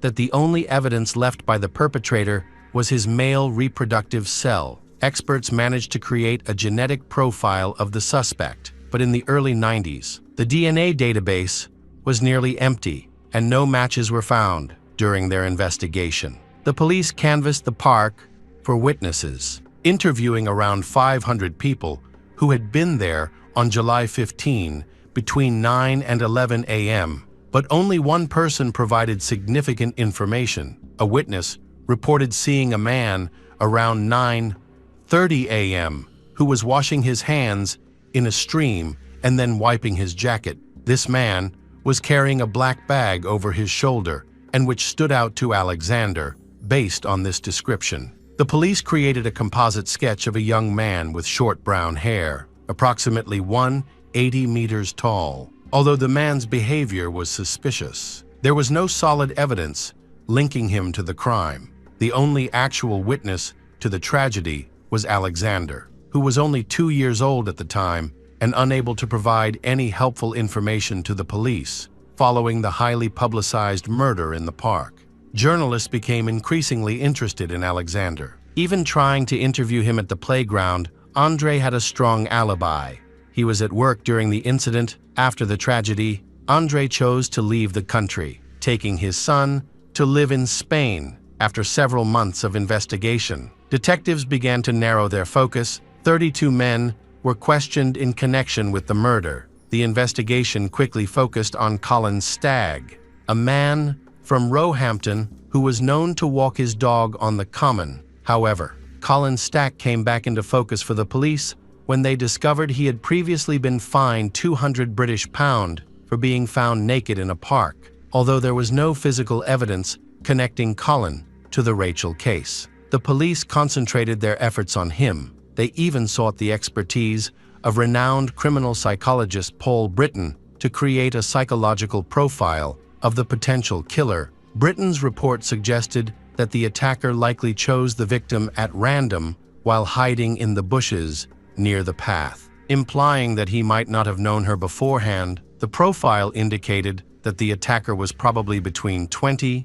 and 35 years old, shy, and had difficulty interacting with people, especially women. It was suggested that he likely did not have a wife or girlfriend who could satisfy his unusual fantasies, leading to feelings of distress that may have driven him to commit crimes. When the police compared this psychological profile with Colin, they found several matching traits, such as a similar age and the fact that he was a loner who lived close to the park and walked his dog there twice a day. However, this information was merely circumstantial, and the police needed more concrete evidence to proceed with an arrest. To gather evidence, detectives brought Colin in for questioning. During their discussion, Colin admitted he had met Rachel in the park, noting he remembered her because he found her attractive. He also mentioned that he had never been in a serious relationship, which troubled him. However, the police did not have enough evidence to charge him,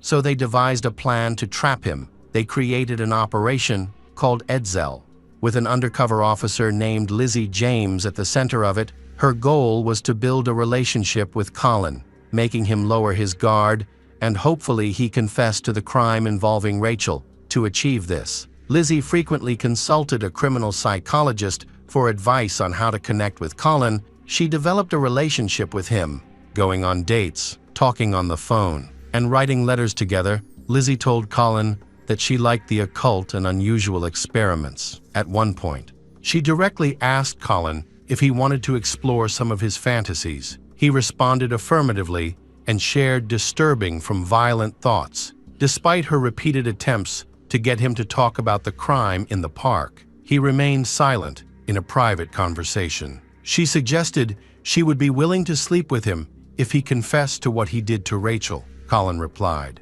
"I'm really sorry, but I didn't do it. I didn't harm Rachel in any way." Despite his firm denial and the absence of solid evidence, Colin was arrested in 1993. The police had recordings of phone conversations in which Colin admitted to Lizzie that he enjoyed hurting others. Additionally, during discussions with Lizzie about the incident in the park, he described specific details about the creek where Rachel was murdered, which details that only the actual perpetrator would know. The trial commenced in September 1994. In response to the unfounded allegations, Colin went on a hunger strike, leading to significant weight loss and a visibly exhausted appearance during the proceedings. In court, Colin stated, "Most of what I shared with Lizzie is not true. I invented much of it because I liked her and didn't want to let down the only woman I thought cared about me. I'm not interested in violence, and I have never done anything remotely like that.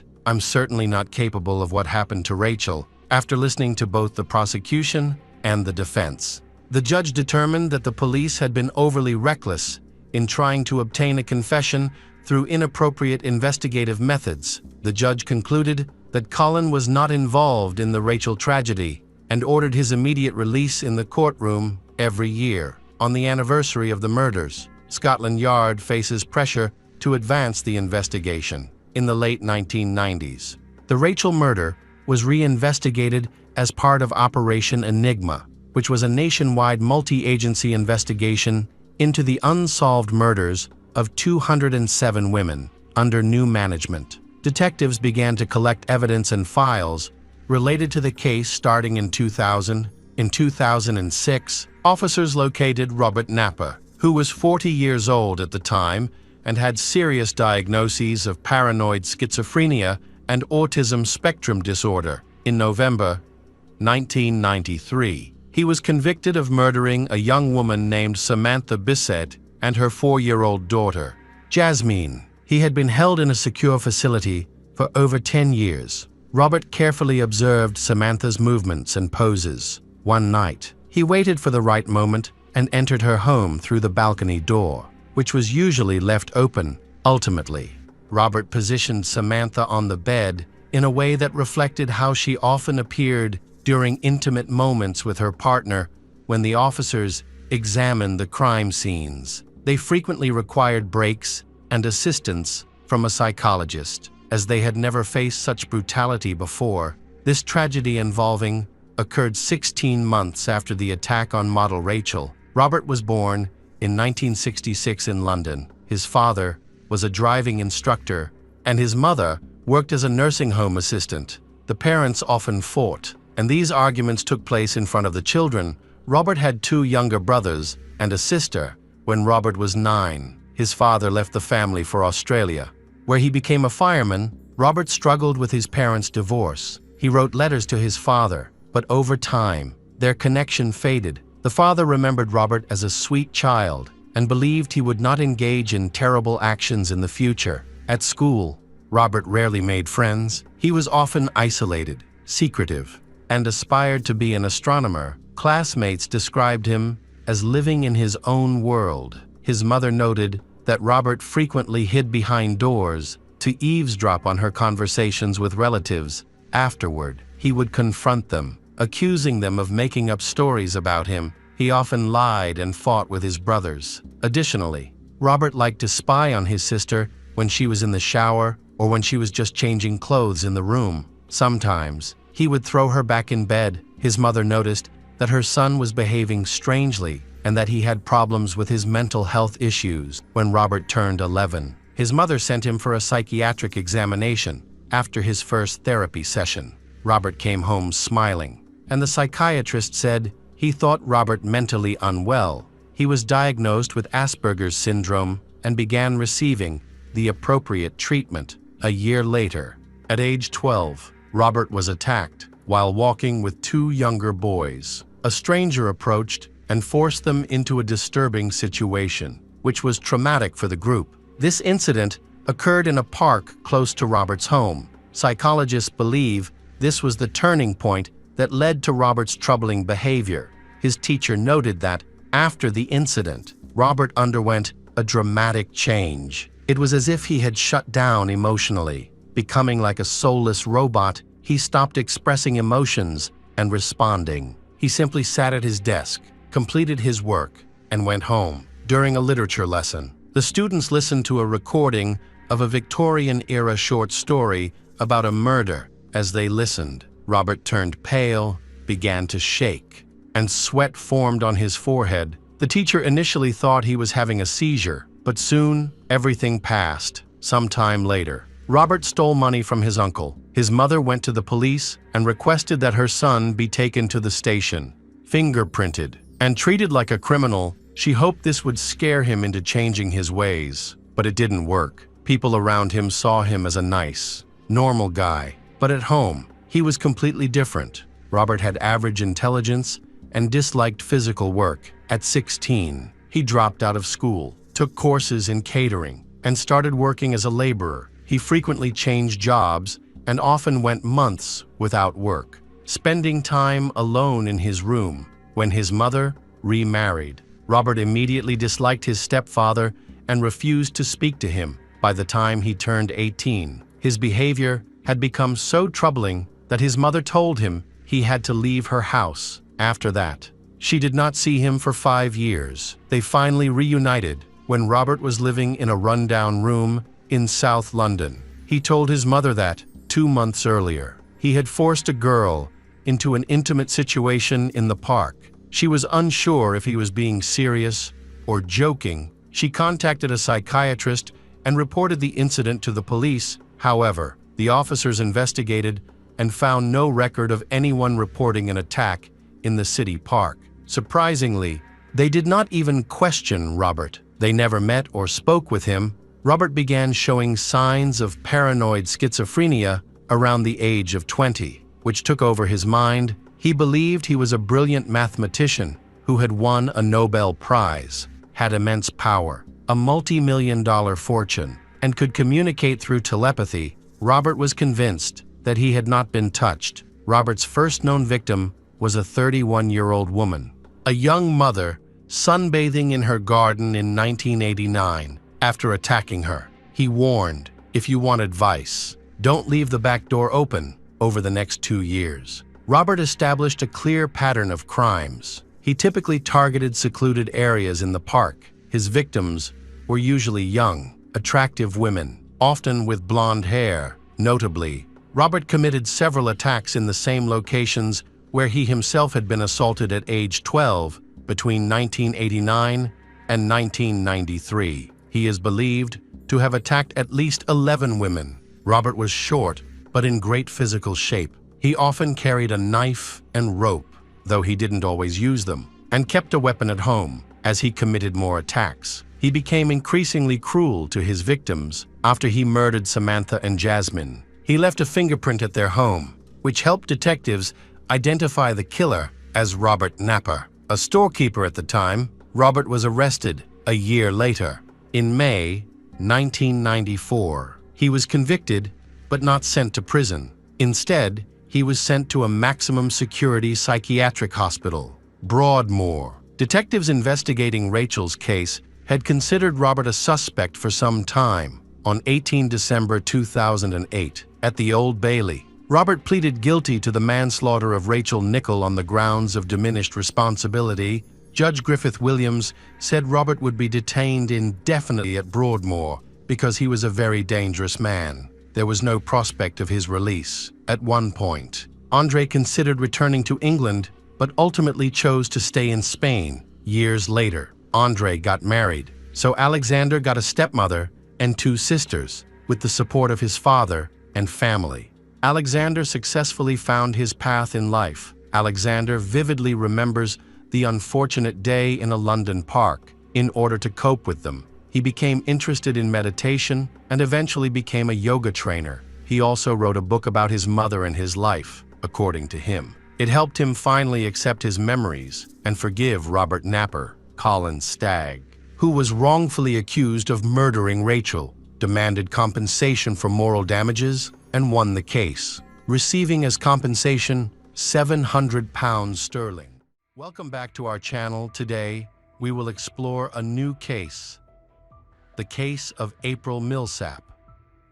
What could happen to a young woman simply walking through a quiet suburban neighborhood that is considered one of the safest in America? Normally, there would be nothing to worry about, but when a real predator lurks in the shadows, even the safest places can become the scene of a horrific tragedy. April Milsap, 14 years old by the summer of 2014. She was living with her family in Armada, a small town in Michigan, USA. April was a friendly and sweet girl who attended a local high school. She was an only child, and her parents had divorced when she was 6. After the divorce, her mother began a relationship with another man, who later became April's stepfather. April quickly grew close to her stepfather, and they developed a warm bond. April was a cheerful girl with a sense of humor, always bringing joy to her family. Her positive attitude helped her form a close circle of friends. She was creative, loved drawing, stayed active, and dreamed of becoming a veterinarian. Despite her young age, April seemed mature and independent. By the time she turned 14, she often walked her dog alone and enjoyed spending time with her friends while maintaining a close relationship with her family.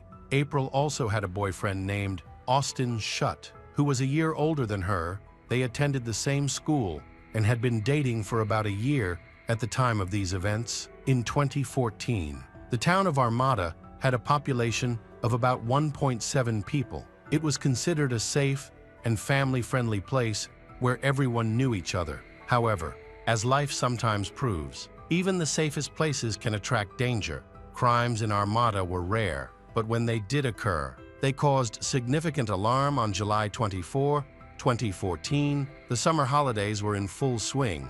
That day, April didn't have any plans to go out or meet friends. She slept until noon and spent most of the day on her computer, chatting with friends and playing games. Around 6 p.m., she decided to take her dog, Penny, for a walk. April often brought Penny along when she met friends or her boyfriend, Austin. That evening, she chose one of her usual walking routes, which she often used to relax. Her walks typically lasted no more than an hour. Her mother, Jennifer, waited for her at home without concern, but when an hour and a half passed and April still hadn't returned, Jennifer became increasingly anxious when April didn't respond to her calls or text messages. So she reached out to April's boyfriend, assuming they might be together. However, Austin told her he hadn't seen April all day and had only communicated with her online.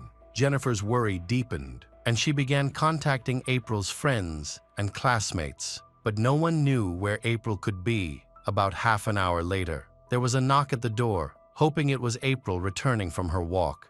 Jennifer felt a brief sense of relief. Instead, she found Austin and his friends standing on the doorstep. They had come to check on April because they were also concerned. Austin then showed Jennifer a message he had received from April at 6:28 p.m., roughly 40 minutes after she had left the house to walk the dog. Although Austin initially said he hadn't heard from her, he admitted to seeing the message later, either because he hadn't noticed it right away or he had been out of network coverage at the time. The message contained a chilling statement. "They tried to kidnap me." Alarmed by this, Austin had immediately started searching for her, realizing the seriousness of the situation. Jennifer called her husband, who at work, alarmed. He left his job immediately to join the search. He joined Jennifer and Austin, and the three decided to split up to cover more ground along the routes April usually walked. Jennifer also contacted the police, who promptly joined the efforts to find April. Shortly afterward, April was found. A man and a woman jogging along one of the trails came across a dog on a leash. Penny, the dog, seemed extremely agitated when the woman attempted to grab the leash. Penny ran off, but stopped periodically. As if trying to guide them somewhere, they followed Penny into a dense thicket, where they discovered the body of a girl. The victim was later identified as 14-year-old April Milsap by the time her family arrived. Forensic experts were already working at the site. In Armada, the local police force consisted of only 2 officers, neither of whom was trained for cases of this nature. Serious crimes were almost unheard of in the area, and the small force was sufficient for handling minor issues like petty theft. However, this case was different. None of the local officers had ever dealt with a violent murder, and their investigative resources were minimal. The sheriff immediately reached out to more capable authorities at the county level. Law enforcement from other regions was quickly brought in to assist with the investigation. As they had more resources and experience, April was discovered lying on her back at the bottom of a ravine. Her shoes had been removed and were found a few meters away. Her clothing and underwear had been pulled off, suggesting a clear abuse motive. However, further investigation revealed that she had not been abused. Detectives theorized that the attacker may have attempted but failed, possibly because April fought back fiercely or because something like a passerby or the dog interrupted the assault. Regardless, she was subjected to a brutal beating. Her body was covered in bruises, ranging from defensive wounds to severe injuries on her face, which was so disfigured it appeared almost crushed. The forensic examination identified at least 48 separate injuries, many concentrated on her face and neck. Her body was covered in dried blood. There were signs of compression on her neck, but they didn't match the typical patterns seen in manual strangulation or the use of an object. Instead, the injuries on her face and neck bore unusual marks, which forensic analysis confirmed were caused by the tread of a shoe. This indicated that the attacker had stomped on her repeatedly. The forensic report concluded that April's death was the result of being trampled. Marks resembling the sole of a large sneaker were found on her head and neck. Considering the level of violence and the potential motive, investigators believed the perpetrator was likely a large man. The forensic expert concluded that the attack lasted over 10 minutes, during which the girl endured immense agony before dying. Identifying the victim initially proved difficult due to the severe facial injuries, which rendered her unrecognizable. Similarly, her mother was already unidentifiable from the start. The girl's stepmother, boyfriend, and the boyfriend's friend were brought in for police questioning to narrow down the list of possible suspects. The initial investigation focused on her mother, Jennifer, to determine if there were any events or threats that could be related to the case. However, investigators quickly determined that Jennifer had no conflicts, troubles, or unusual events related to her daughter's death. After ruling this possibility out, they turned their attention to April's boyfriend, Austin, To continue to clarify the details of the case, suspicion arose when Austin admitted that his relationship with the victim had been strained recently. They argued often and were on the brink of breaking up shortly before the murder. They had a heated argument. Adding to investigators' doubts was a chilling message April had sent to Austin just before the crime. She told him that someone had attempted to kidnap her, but he chose to ignore this alarming warning. Austin claimed he couldn't respond because the message arrived too late for him to see it. It seems there was a delay in delivery. Detectives noted that after receiving the message, he reacted very slowly, did not inform the police, and instead decided to search for her on his own. Austin explained that he was still upset with his girlfriend and believed the message was an attempt to manipulate him. He thought she was trying to provoke his attention and concern to push him toward reconciliation, not realizing the gravity of the situation regarding the quarrel. Austin insisted that April's behavior was incomprehensible. The most recent conflict had seemingly come out of nowhere, and he couldn't clearly explain the reasons behind their disagreements. Instead, he placed the blame on her. This only deepened the detective's suspicions, as it suggested Austin might have had a motive for the attack. In many cases, such incidents are committed by partners. As a result, the officers decided to detain him longer and asked him to tell them how his day went in all the details in order to analyze his movements and establish an alibi. Austin said that around 4 p.m., he met a friend to help carry a TV into a house. Afterward, they went to the nearest McDonald's for a snack. His account was later confirmed by surveillance camera footage from the cafe, which showed him there at the specified time, around 6:30 p.m. Just a few minutes after the message about the attempted kidnapping was sent, it became clear that Austin could not have been involved in the murder, since Austin was ruled out as the killer. Investigators turned their attention to the victim's mobile phone, hoping it might provide crucial information. They suspected April might have received a message from the stalker pursuing her, but her mobile phone could not be found at the crime scene. Detectives theorized that the killer had taken it, turned it off to prevent tracking, and discarded it elsewhere to find the phone and other evidence. A thorough search was conducted along the route April was believed to have taken, but no clues were initially found. Law enforcement, specialized dogs, and the FBI joined the search effort after nearly a full day of searching with no results. A breakthrough occurred the next day. The girl's mobile phone was discovered about a kilometer from the crime scene and was immediately sent to a forensic lab for analysis around the same time. News of the brutal attack spread widely through local newspapers and TV channels. Authorities appealed for witnesses who might have noticed anything unusual on the trail near the time of the crime.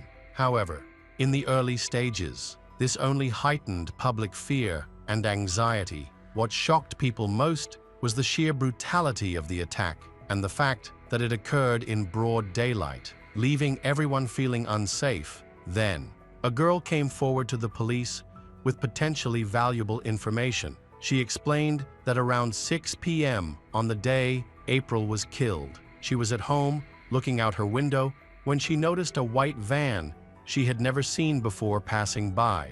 A man was driving, with another young man in the passenger seat. The van was moving very slowly, as if the occupants were searching for something or someone. This struck her as odd. When they noticed her watching from the window, they stopped and stared at her, even pointing toward her house. The encounter made her feel uneasy. Afterward, they drove away. Upon hearing about April's murder, the girl became worried that these two men might have been involved. She feared they could have spotted April as a target and attacked her. Detectives found this information reliable and important to the investigation. They considered it plausible that a white van had been driving around the area looking for a victim, and April was unfortunate enough to catch the men's attention. The police appealed to the public once again, sharing a description of the white van and a composite sketch of the two men inside, hoping to gather more reliable leads. The following day,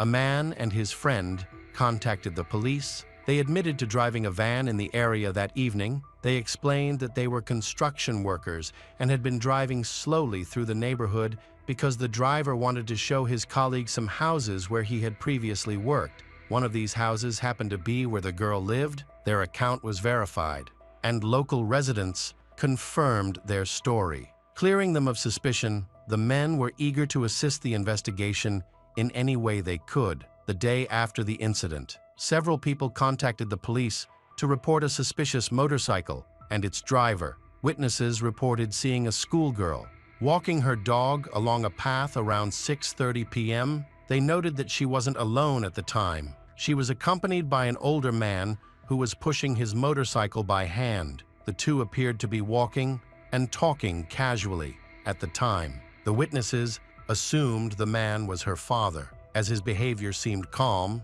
and April showed no signs of fear. However, upon reflecting on the situation later, doubts about the man began to emerge. None of April's friends or family recognized him based on the description provided, suggesting he was a complete stranger to her, according to witnesses. This encounter occurred around the same time April had texted her boyfriend about an attempted kidnapping, raising further suspicions about the man, since there were very few motorcyclists in town. The man and his unusual motorcycle quickly caught the attention of locals. The motorcycle was described as having a rare blue and white color scheme, making it easy to identify thanks to this detailed description. Police located a motorcycle matching it just 3 days after April's murder, on April 27, 2014.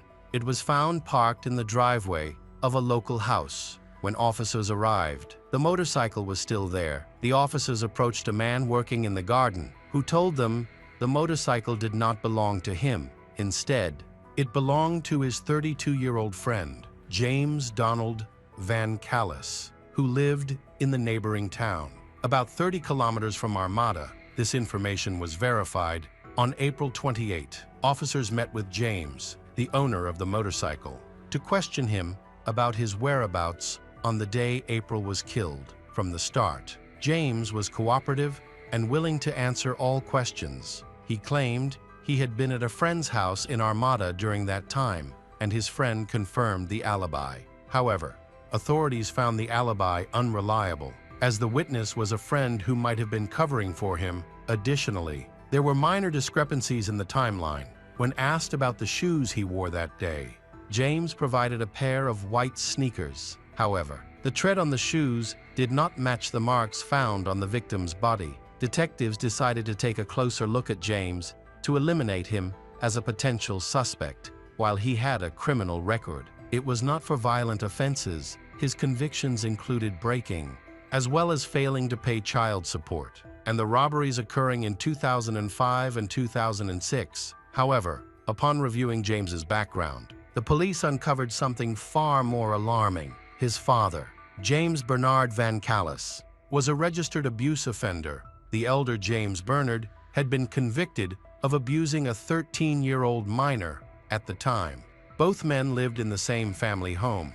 Authorities considered the possibility that James Bernard and James Donald might be involved in criminal activities. However, the investigation primarily focused on the son, as witnesses had identified a middle-aged man matching the witness's description. Searches of their home revealed that James Bernard and James Donald were growing the territory of the prohibited plant. The quantity was so large that they were arrested and charged with distributing the prohibited banned substance. This allowed law enforcement to detain them, ensuring public safety and preventing the suspects from fleeing the state while the investigation continued. The police thoroughly inspected all the shoes found in the men's house, but none matched the tread marks found on the victim's body. Additionally, numerous DNA tests were conducted on the clothing, but no traces linked to April were discovered. However, forensic experts who examined the motorcycle were confident that James Donald had used strong cleaning agents shortly before it was seized by the police for analysis. They suspected this was an attempt to remove evidence. James Donald was quite successful. As the police no traces were found, the detectives quickly confirmed their theory. When James Donald's girlfriend contacted the police, she reported that on the day of the murder, in April, she came home to find he meticulously cleaning his shoes, motorcycle, and helmet with strong disinfectants. This unusual behavior made her suspicious. The injuries on the victim's head were consistent with marks that could have been caused by a helmet, leading investigators to believe James Donald might have used it during the assault. She also revealed that he had traveled by car that day to a nearby town where the victim lived. Supposedly to visit his friend, James Donald's girlfriend described a pair of black and white sneakers that James Donald frequently wore and loved. However, these shoes did not match the ones he handed over to detectives when they questioned him. After that night, she never saw those sneakers again, leading her to believe James Donald had disposed of them. Fearing he couldn't fully clean away the evidence, she further detailed her troubling relationship with James Donald, describing him as extremely abusive and controlling. Recently, she had felt more like his hostage or property than his girlfriend. He tightly controlled every aspect of her life, even forbidding her from leaving the house unless he accompanied her. She suspected him from the start, but feared he would kill her if she contacted the police. Now that James Bernard and James Donald had been arrested, she could finally speak freely. According to James Donald's own admission to his girlfriend, he claimed he was cleaning his belongings because they had been stained with machine oil while fixing his motorbike. However, she remained unconvinced. The police needed to confirm that the sneakers she described matched the ones James Donald commonly wore. They found photos on his social media page showing him wearing sneakers identical to her description, although James Donald had disposed of the pair he wore during the murder. The police located and purchased the same model when they compared the tread pattern to the marks on the victim's body. Forensic experts found an exact match. The investigation revealed that April had been trampled to death with shoes James Donald had purchased about a year before the attack. Further evidence was found on his computer, where investigators uncovered his disturbing interest in much younger girls. Additionally, crucial information came from April's phone using FBI lab analysis. It was discovered that she had a fitness app installed, which monitored her movements, steps, and heart rate, among other data. Shortly after sending a worrying message to her boyfriend, Austin, the data showed she suddenly began running, as if trying to escape from someone. James Donald reportedly approached the girl on his motorcycle and offered her something. Shortly afterward, she sent her boyfriend a message about an attempted kidnapping. Then she ran really fast to escape her pursuer. Minutes later, her fitness app recorded a sudden, chaotic, and extremely fast increase in her movements, lasting 10 to 15 minutes. This appears to have been the moment she fought for her life. Later, the criminal returned to his vehicle with the April's phone. The app recorded a steady speed of about 20 kilometers per hour, which continued until the phone was discarded about a kilometer from the attack site. Surveillance cameras along the biker's route captured footage of the motorcycle and identified the suspect as 32-year-old James Donald. Additionally, geolocation data from his mobile phone confirmed that, at the time of the attack, he was not with a friend, as he claimed, but near the crime scene. By this point, everyone was certain of his involvement in the murder. There was enough evidence to charge him with April's murder and proceed to court. However, a significant challenge remained. The lack of direct evidence. The police were unable to find any DNA linking James Donald to the victim. Of course, against this background, lawyers could effectively refer to indirectly provided evidence. Forensic experts were unable to find traces of the victim's blood on his belongings, equipment, or helmet. James Donald had meticulously cleaned everything and disposed of all incriminating items. It was clear that the man was highly experienced. In this case, the prosecutor's office decided to proceed with the charges despite relying on indirect evidence. These evidences was enough to convince the jury of James Donald's guilt in October 2014. 3 months after the crime, James was formally charged, and the trial was scheduled for early 2016. It was believed that he attacked a teenage girl. April. After she rejected his advances, James Donald had spent considerable time online researching ways to attract much younger girls, particularly minors, but none of the advice seemed to work. Tragically, when April refused him, he reacted violently and attacked her. The defense argued that the prosecution lacked definitive proof of James's guilt and claimed the case was built entirely on circumstantial evidence, although James maintained his innocence. His arguments were unconvincing. As a last resort, his lawyer emphasized that James Donald had no prior record of serious crimes. However, this was not enough to sway the jury. After several hours of deliberation, the jury unanimously found him guilty of attempted kidnapping, abuse, and first-degree murder. James Donald Van Callis was sentenced to life in prison without the possibility of parole.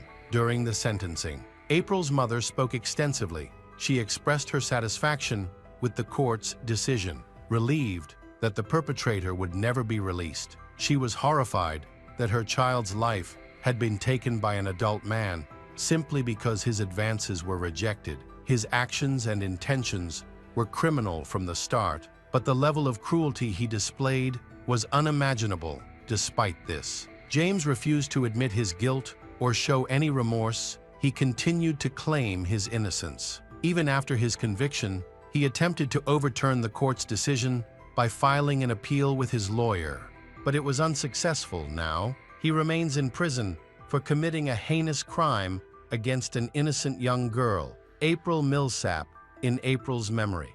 A memorial garden was created near the spot where her life was tragically taken. A small statue of her dog, Penny, stands in the garden to honor the pet who led strangers to the scene of the crime. Hello friends, welcome to our channel. Today, we're going to take a look at another horrible case with you. The case of Sherry Daly. Sherry Daly grew up in Ventura, California, in a loving and supportive family, known for her friendly attitude and positive outlook. She quickly became one of the most popular girls in school. In her senior year, she began dating Michael Daly, who was admired by many. Their relationship developed quickly, and the couple even decided to get married after graduation. Despite their many positive qualities, Michael was outgoing and sociable, while Sherry was an introverted and reserved young woman who displayed a calm demeanor. In contrast to her boyfriend's lively personality, Michael's personality did not fit in with Sherry's family. However, despite their obvious differences, the couple found a harmonious balance in their relationship. Sherry became more outgoing in social situations, while Michael adopted a calmer approach. Initially, their relationship faced significant opposition from their families, but Sherry was determined to pursue it, and her parents eventually relented. Their doubts were dispelled. When Sherry and Michael introduced each other to their families, Michael gradually won over Sherry's relatives, and seeing Sherry's joy reassured her parents of his good intentions. He showed his charm and made a positive impression. Appearing both intelligent and trustworthy, Michael's serious demeanor charmed Sherry, and her family supported her choice. After graduating from high school, the young couple started their lives together, both working at a local grocery store. However, for Sherry, this was not her ultimate aspiration. She dreamed of saving enough money to open a daycare at home, a goal that aligned with her interest in children. The couple married in 1982 when Sherry was 21, and by the age of 24, she had welcomed 2 sons. Just a year apart, motherhood brought her joy, and her daily routine revolved around taking her sons to school and daycare. Sherry not only took her sons to school, but also cared for several children in the neighborhood, further expanding her nurturing role. Gradually, she was able to quit her grocery store job and devote herself to childcare full-time. This allowed her to fulfill one of her long-cherished dreams of caring for children in her own home. To accommodate her growing responsibilities, She purchased a van, affectionately known to her friends as the local school bus. It seemed like the family had everything they could wish for, and there were no signs of challenges to come. On May 6, 1996, Sherry was scheduled, as usual, to pick up the students and take them home. When her husband returned home, he began receiving calls from worried parents inquiring about Sherry's absence. They were confused, as she had not arrived to pick up the children after school. Michael soon received a call from the school, confirming that his two sons had not been picked up either. Prompted by the situation, Michael went to the school, where he learned that Sherry had only been there that morning. Concerned for her safety,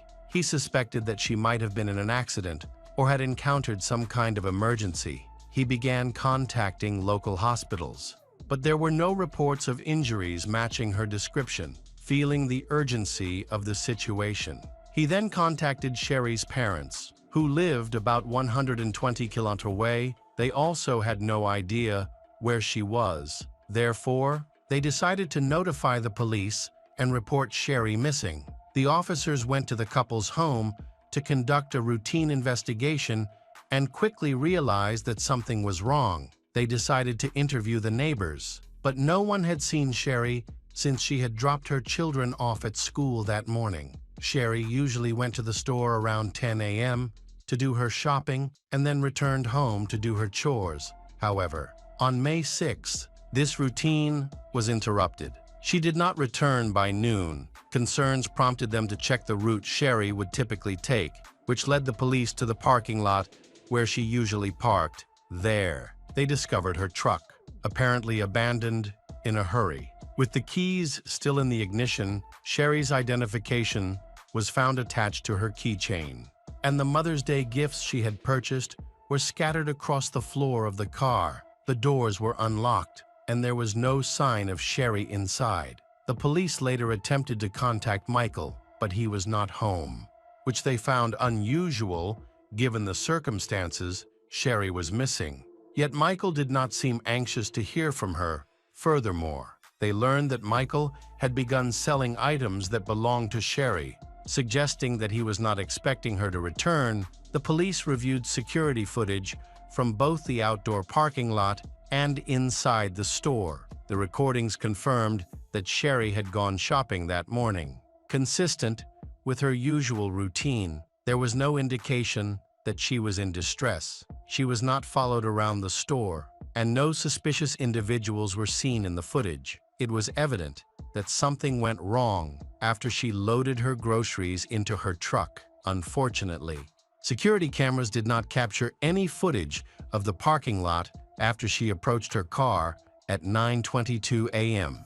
as the officers discussed the events in the parking lot. A passerby overheard their conversation and approached them. She reported that she had seen a turquoise sedan pull up near Sherry's car earlier that morning.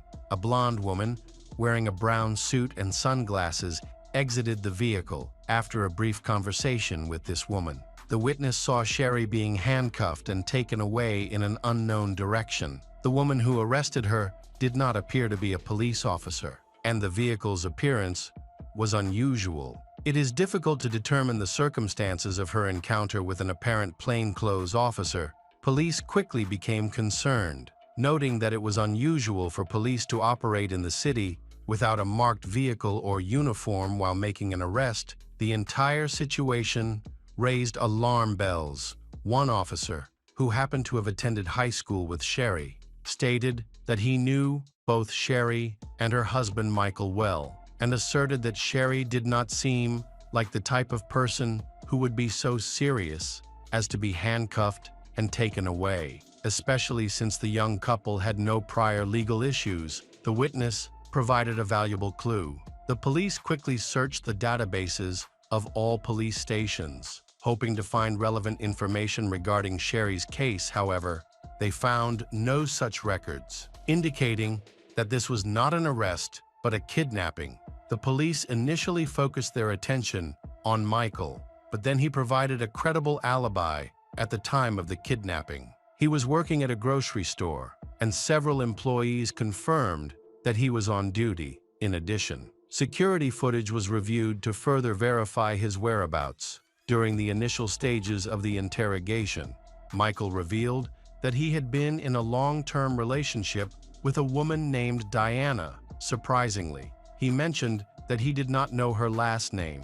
Michael also did not know her address, but the police were able to obtain a phone number associated with Diana at that time, when cell phones were not yet common. Michael provided his home phone number as a result. He was released after investigating the address associated with the phone number. The police discovered that Diana's full name was Diana Hawn. The address was verified in their database, prompting the police to plan a visit to her home. The police arrived at the house and knocked on the door. Although they heard noises from inside, no one answered at first. After a while of waiting, Michael opened the door. Standing behind him was Diana. Michael's attitude aroused suspicion. He appeared indifferent to his wife's disappearance and seemed more concerned about his mistress. The police decided to take both of them to the station for questioning, as they suspected that the situation might be related to a love triangle. It is believed that Sherry may have discovered Michael's affair, which could have led to conflict, either between the couple or involving Diana. Diana had become an integral part of Michael's life. He brought his sons to her home on numerous occasions, allowing them to spend time together as a family. Witnesses stated that Sherry had known about the situation long before her disappearance and had frequent conflicts with both Michael and Diana. Many witnesses confirmed the hostility between Diana and Sherry. Despite this tension, Michael appeared indifferent, which exacerbated the rivalry between the two women. Sherry viewed Diana as a homewrecker and was determined to protect her marriage. She steadfastly refused to consider divorce, believing that their problems were merely a temporary crisis that would eventually resolve itself. Through discussions with Diana and Michael, as well as their relatives, it became clear that Sherry's family had been facing significant challenges for a long time. Observations of Michael's behavior indicated that he treated Sherry more like a servant than a partner. She would wake up at 2 a.m. to prepare meals for him, and even prepared hot water for him, ensuring he could enjoy a hot bath when he woke up. Sherry complied with many of his requests, but Michael constantly found reasons to criticize her. Sherry's family members knew that Michael was unhappy with Sherry's appearance after giving birth. She dedicated a lot of time and effort to getting back in shape, dieting, exercising, and experimenting with her hairstyles and makeup, all in an attempt to please him. Unfortunately, her efforts never seemed to be enough. As he often insulted her and blamed her, the family dynamic worsened when Michael was transferred to a store in Santa Barbara. His new work schedule, which included night shifts and daytime sleep, added to their stress. After a while, Michael was transferred back, where he met his lover, Diana. They discovered that they had a lot in common, leading to the rapid development of their romantic relationship. Both of their mothers were from Japan, and their fathers had served in the United States Army. Their colleagues knew about the relationship and generally had a negative view of Diana. Her mysterious nature and stern demeanor scared many people. In the months before Sherry's disappearance, Michael often told his wife about a friend named Alex. He said that Alex was struggling after a breakup and that he was being supportive, including visiting Alex overnight. However, the frequent calls to their home were not from Alex, but from Diana, who disguised her voice to sound like a man. It was clear that Michael made no effort to hide his relationship. In fact, he seemed to flaunt it, which easily hurt Sherry and made her worry about his feelings for her. A neighbor recalled that last Christmas, Sherry came to his house in tears. She was alone, knowing that Michael had taken their sons to spend the holidays with Diana, feeling betrayed. Sherry sought comfort from her neighbor. Despite her pain, she had not yet considered divorce. She still hoped to save their relationship and believed she could work things out. However, as her mother later recounted, Sherry had decided to leave Michael and take the children before she went missing. She had no intention of seeking child support, believing she could handle her challenges on her own. The interrogation of Michael and Diana ended with a crucial question. Where was Diana the day Sherry went missing? She claimed to have taken the day off work to go for a long bike ride outside the city. However, her alibi appeared to be weak, as there was no testimony or video evidence to corroborate her story. A call to the police station from a co-worker at Michael's grocery store raised further concerns. The co-worker noted that Diana was an hour late for her shift the day after Sherry went missing. During questioning, Diana had several scratches on her forehead, and her hair almost covered her face.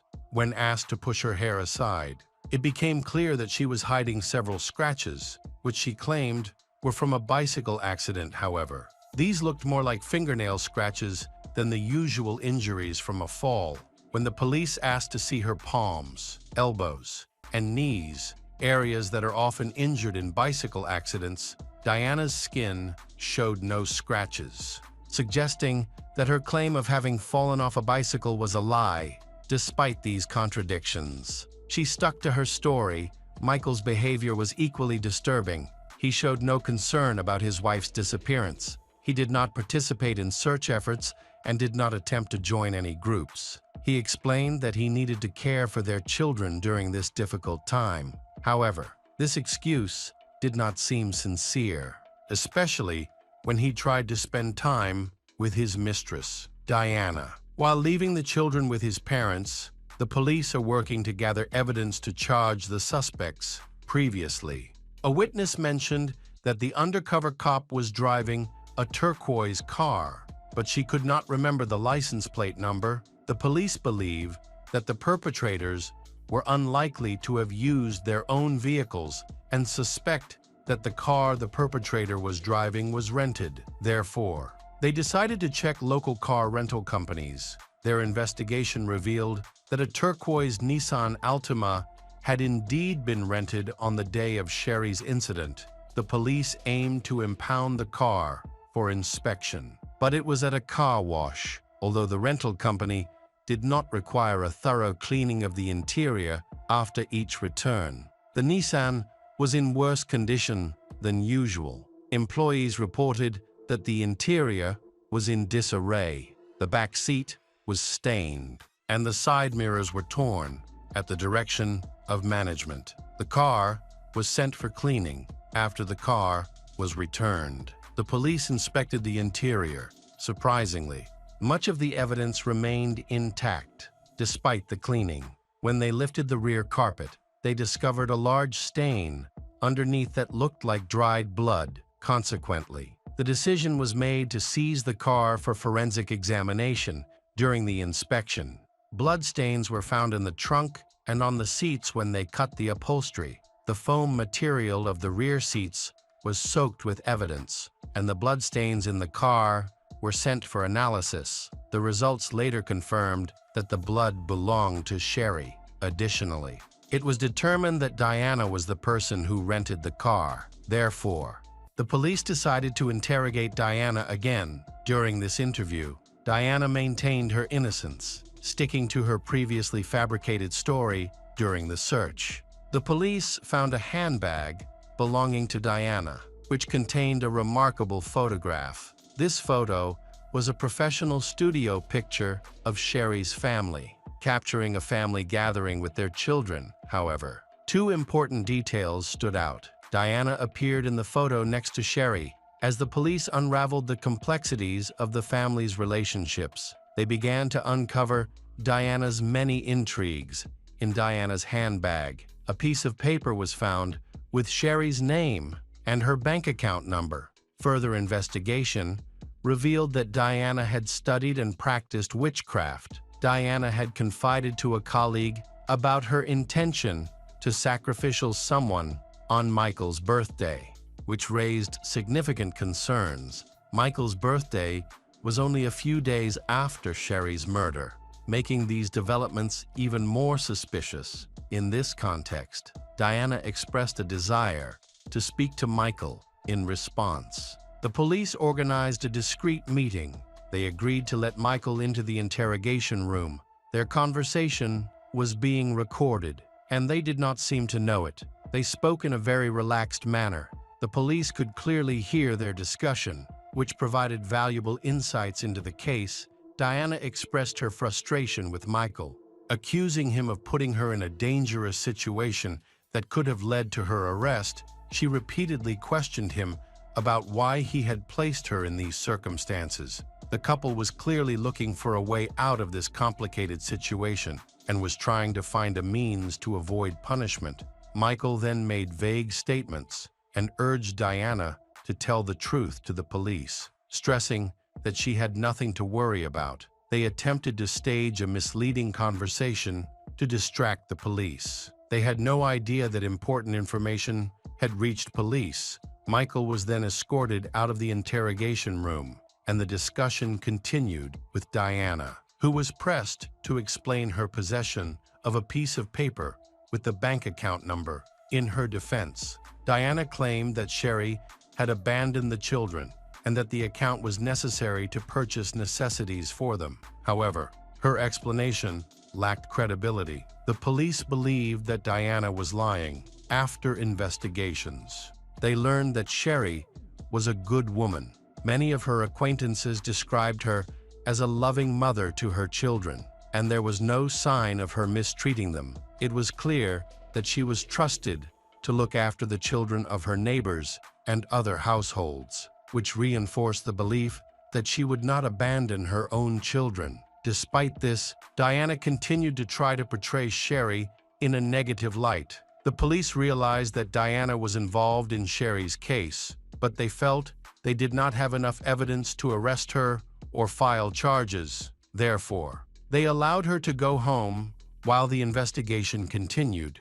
The case was widely reported in the media, raising concerns that journalists could play a key role in assisting criminal investigations or obstructing the pursuit of justice. Sherry's disappearance was a popular topic on all news platforms, including newspapers, radio, and television. Her photos were displayed prominently throughout the city, prompting widespread public discussion. The police received numerous calls with tips related to the case. However, many of them were unfounded. Despite this, they focused on identifying credible leads based on the evidence they had. The police decided to share information with the public about a possible connection to someone named Diana as soon as her photo was aired. Calls to the station increased significantly. One notable tip came from a woman working at a local wig shop who recalled that Diana had purchased a chestnut wig a few weeks earlier. Diana made it clear that she intended to look like a police officer to intimidate someone. Further investigation revealed that she had paid for the wig with a check made out to Sherry. Signed in distinctive blue ink, a salesperson from another store contacted the police to report that Diana had visited his establishment around the same time. During this visit, Diana purchased handcuffs and a police badge, which she paid for with a personal check. Additionally, a hardware store employee provided a third report, stating that approximately a week before Sherry was abducted, Diana had also visited the store and purchased an axe. She drew attention with her striking makeup, which was particularly bold and set her apart from the others. Although the guest wished to remain anonymous, she paid with a check in her own name, establishing a direct link to the potential crime. The police collected physical evidence and later discovered an axe at Diana's residence, which was sent for forensic testing. Surprisingly, tests found no trace of Diana's blood, suggesting the axe was not used in the murder. The police determined that Diana had carefully planned Sherry's abduction the day before. She had purchased a brown suit, shoes, superglue, large garbage bags, toiletries, lighter fluid, matches, sunglasses, and other items that could have been instrumental in the abduction. As a result, the police were able to piece together a possible timeline of the events surrounding the abduction, Sherry may not have recognized Diana when she wore the wig and glasses, which could explain why she did not resist during the arrest, however. When they were close together and Sherry got into the rental car, it was clear that she recognized Diana sitting in the back seat. Sherry attempted to escape by screaming and doing her best to block Diana from driving away. During her resistance, Sherry scratched Diana's forehead based on the blood found in the car. It is possible that Sherry was killed shortly afterward in the back seat. Diana was eventually arrested, and it was discovered that she was in possession of a pen containing the same blue ink that was involved in the case. Attention then turned to Michael, as he seemed to have been aware of his mistress Diana's plans, given his suspicious behavior at a press conference. There were indications that he might have been the instigator of the crime. The police suggested that Sherry's husband, Michael, be investigated for possible involvement in the murder. Following this revelation, the police department received numerous calls from drug dealers and people in the escort service industry, all reporting that Michael regularly used drugs and hired escorts. One escort revealed that on the day Sherry went missing, she had met Michael, who had taken her out of town. This information attracted the attention of the police as the investigation progressed. On June 1, 1996, near Kaduna Larga Road, on the edge of a cliff, police discovered women's shoes and sunglasses belonging to Diana. Shortly thereafter, they found the body of a woman. Dental records confirmed that the body belonged to Sherry, who had gone missing. Forensic examinations revealed that Sherry had been stabbed about a dozen times, mostly in the neck and upper chest. A forensic expert determined that a serrated knife was the murder weapon, with multiple stab wounds to Sherry's body indicating a violent and deliberate attack, particularly to the face. This evidence suggested a personal grudge against Sherry after the murder. Sherry's body was dumped outside the city. Worryingly, Michael had been socializing with an escort just meters from where Sherry's body was found. Suggesting his possible involvement in the crime, the police gathered enough evidence to charge Michael. Further investigations revealed that Diana had lured Sherry into her car before killing her. Notably, hair from Diana's wig was found on Sherry, and the wig was later recovered. Diana's trial was initially held. With her facing charges of kidnapping and murder, the attorney took a fairly passive approach to defending his client, focusing primarily on minimizing the severity of the sentence by arguing that the murder was not intentional. However, the evidence presented clearly demonstrated that Diana had meticulously planned the attack. After brief deliberation, the jury returned a guilty verdict. Diana Harum was sentenced to life in prison without the possibility of parole. During the hearing, Diana testified against Michael, claiming that he had urged her to kill Sherry. However, Diana's testimony was not the most crucial factor in the prosecution's success. Just before the hearing began, another woman came forward to the police, revealing that she had been in a relationship with Michael shortly before the murder. She stated that he had also urged her to kill his wife, Sherry. According to her account, Michael not only sought to kill his wife, but also requested that it be done in the cruelest way possible. Wishing for Sherry to suffer for a long time before dying, this woman considered his request a joke and refused to comply. The woman then decided to end her relationship with Michael, who was behaving in a troubled manner. After discovering the tragic events that had occurred, she contacted the police. The prosecution presented evidence that Michael's motive for the murder was a desire to avoid a prolonged divorce and custody battle, as well as to secure the financial benefit of Sherry's life insurance policy, from which he had received $50. Meanwhile, Michael's attorney presented a defense, largely arguing that Michael was a victim of circumstances due to Sherry's refusal to file for divorce. Ultimately, Michael Deli was convicted of attempted murder and sentenced to life in prison without the possibility of parole after Sherry's death. Custody of her children was awarded to their grandparents. Hi everyone, thanks for returning. Let's unravel another horrible case, the case of Saga Elniborg. Saga Elniborg was a 20-year-old girl who was 7 months pregnant at the time. She was in a relationship with her boyfriend, Mohammedaman Dirisek Ibrahim, the father of her child. They had been together for about 2 years and were expecting a baby boy. With doctors confirming that the pregnancy was progressing well, Saga was eagerly looking forward to becoming a mother in just a few weeks and had carefully prepared for the birth of her child during this time. She shared pictures of her growing belly and many items she had bought for her future child on social media. She was especially fond of posting pictures of children's clothes. On April 28, 2023, Saga had scheduled a meeting with her boyfriend, Mohammed Amin, to discuss their relationship.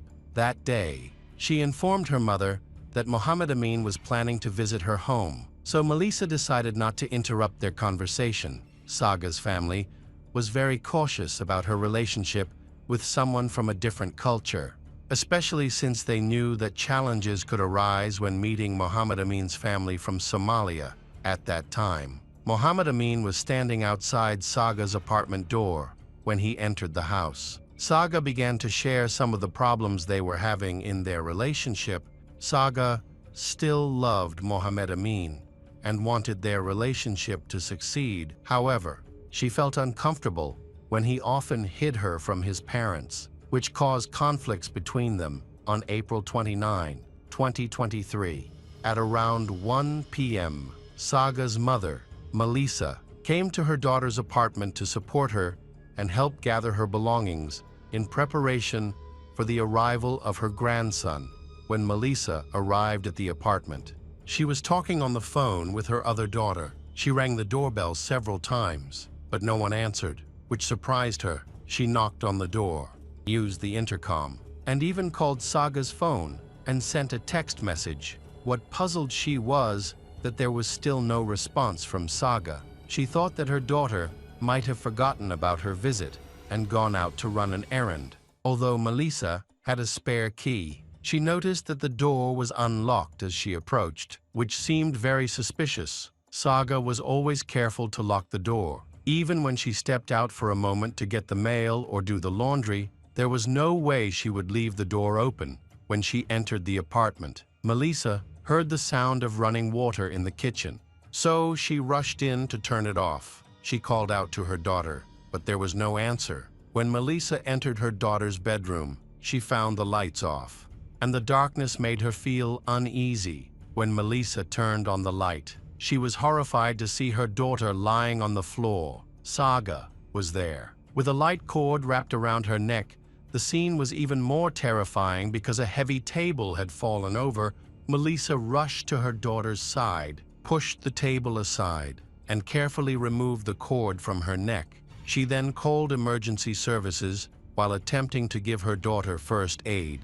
The first thing she noticed was that Saga's body was stiff and very cold, indicating that she had been dead for a considerable amount of time. Paramedics arrived quickly, but unfortunately, both Saga and her unborn child were dead. The police who arrived began an investigation and noted that she had suffered head and facial injuries. The crime scene was covered in dried blood, and jewelry boxes were found upside down on the floor. There were no signs of forced entry, but the police initially considered that she had taken her own life. However, after reviewing data from Saga's cell phone, they concluded that she could not have ended her life by herself. Saga had no mental health problems. She was cheerful and lively. Especially during her pregnancy, she was eagerly awaiting the birth of her child and could never have harmed herself or her baby. Forensic experts collected a significant amount of evidence at the crime scene, including fingerprints, blood, and DNA from under Saga's fingernails and from her belongings for analysis. The forensic expert concluded that Saga died of strangulation, with an estimated time of death between 1 and 3 in the morning. On the forensic expert's desk were not only Saga's body, but also the body of her newborn baby. Weighing 1.7 kg, tests showed that the baby was completely healthy. This was a devastating shock to Saga's mother, family, and friends. The police quickly launched an investigation into the messages from Saga's relatives. The first person they spoke to was her mother, Melissa. She explained that on April 28, her daughter had planned to meet some friends at a local restaurant. Melissa noticed that her daughter seemed very anxious and was checking her phone frequently. Saga said that she did not want to miss a message from her boyfriend, Mohammed Amin. Melissa revealed that he had already informed his parents about Saga, however. Before that, Mohammed Amin had been extremely anxious and nearly had a nervous breakdown because he feared that his parents would not approve of his relationship with Saga. His parents are Muslims with strict conservative beliefs. In contrast, Saga is a Swedish citizen with Thai and European heritage, and she holds more modern views. Mohammed Amin and his family are refugees. His parents brought him to Europe when he was a child. Although he grew up in Europe and embraced modernity, he still valued his family's traditions. Another important issue was the difference in religion. Mohammed Amin's family was Muslim, while Saga's relatives were Christian. This difference in beliefs and traditions often led to conflict, straining their relationship. After dining at the restaurant, Saga said goodbye to her mother and friends, who wished her well, not knowing that it would be the last time they would see her alive. Tragically, after returning home, Saga was murdered. Police suspect that Mohammed Amin may have informed his family about his relationship with Saga, which may have provoked their violent reaction and ultimately led to the tragedy. During the initial stages of the investigation, the police looked into whether Mohammed Amin's relatives were involved in the murder. His mother had raised suspicions when she left home late at night. However, it was later confirmed that she had only gone to the shop and returned after about 15 minutes. There was no evidence that his relatives were involved in the case. The police also discovered that one day, Mohammed Amin's mother found the car he was using parked near Saga's house. At that time, his mother suspected he was having a romantic relationship with a Christian woman. After discovering this, Mohammed Amin's mother was furious. She informed him that he was no longer welcome in their home. She felt that if he did not respect their traditions, it would be easier to cut ties with him. In his defense, Mohammed Amin claimed that he had never visited those people and that he had convinced her of that. However, according to Melissa, their relationship had deteriorated since Saga became pregnant. It was rumored that Mohammed Amin wanted her to have an abortion because he was afraid of his family's reaction. Despite this pressure, Saga decided to continue with the pregnancy and give birth. She said that if necessary, she could raise the child herself. In October, Saga shared the news of her pregnancy with her family, and everyone was very happy at that time. Her relationship with her boyfriend was not good, as they often had conflicts due to cultural differences, which made communication difficult. Saga felt that if Mohammed Amin did not change his views, it would be difficult for them to connect. However, a few months later, things seemed to improve. He began to adapt to her lifestyle and accepted the pregnancy. Appearing happy to be a father, Saga then moved into a larger apartment with a nursery, which she began to decorate. By March 2023, they were still together, but there were some troubling signs in their relationship. A friend confided in Saga that Mohammed Amin had tried to convince her that she needed to kick Saga in the stomach multiple times to induce a miscarriage. Saga was furious when she learned about this, but Mohammed Amin insisted that it was all a fabrication. Melissa knew about these disturbing events, but did not want to accept them as true. However, now that her daughter was dead, it was clear that Mohammed Amin's intention to harm Saga was real. The police began to piece together a timeline of events and soon discovered that Mohammed Amin and Saga had planned to spend that evening together. However, he seemed to be avoiding Saga, intentionally staying late at work to avoid seeing her that evening. Saga spoke to him. She told Mohammed Amin that he needed to tell his family about their relationship, the move, and her pregnancy, or they would break up. On April 28, Saga was waiting to hear from him, according to Melissa. Her daughter seemed quite anxious during this time. The police reviewed cell phone records and confirmed that Saga had been in contact with Mohammed Amin until 11 p.m. on April 28. He had said that he would not inform his parents about Saga and their relationship, stating that his family was more important than having an illegitimate child. Saga felt disappointed with his decision and tried to convince him to reconsider. She argued that if they broke up, his family would eventually find out about the child because she had planned to seek financial support from him after discussing their situation. Mohammed Amin agreed to tell his family about Saga and the baby. He expressed his anxiety, saying that he felt like his heart was going to burst. This was the last message he sent her before she was killed. Police believe that Saga's determination to reveal the truth and her ability to tell his parents herself motivated Mohammed Amin to attack the girl.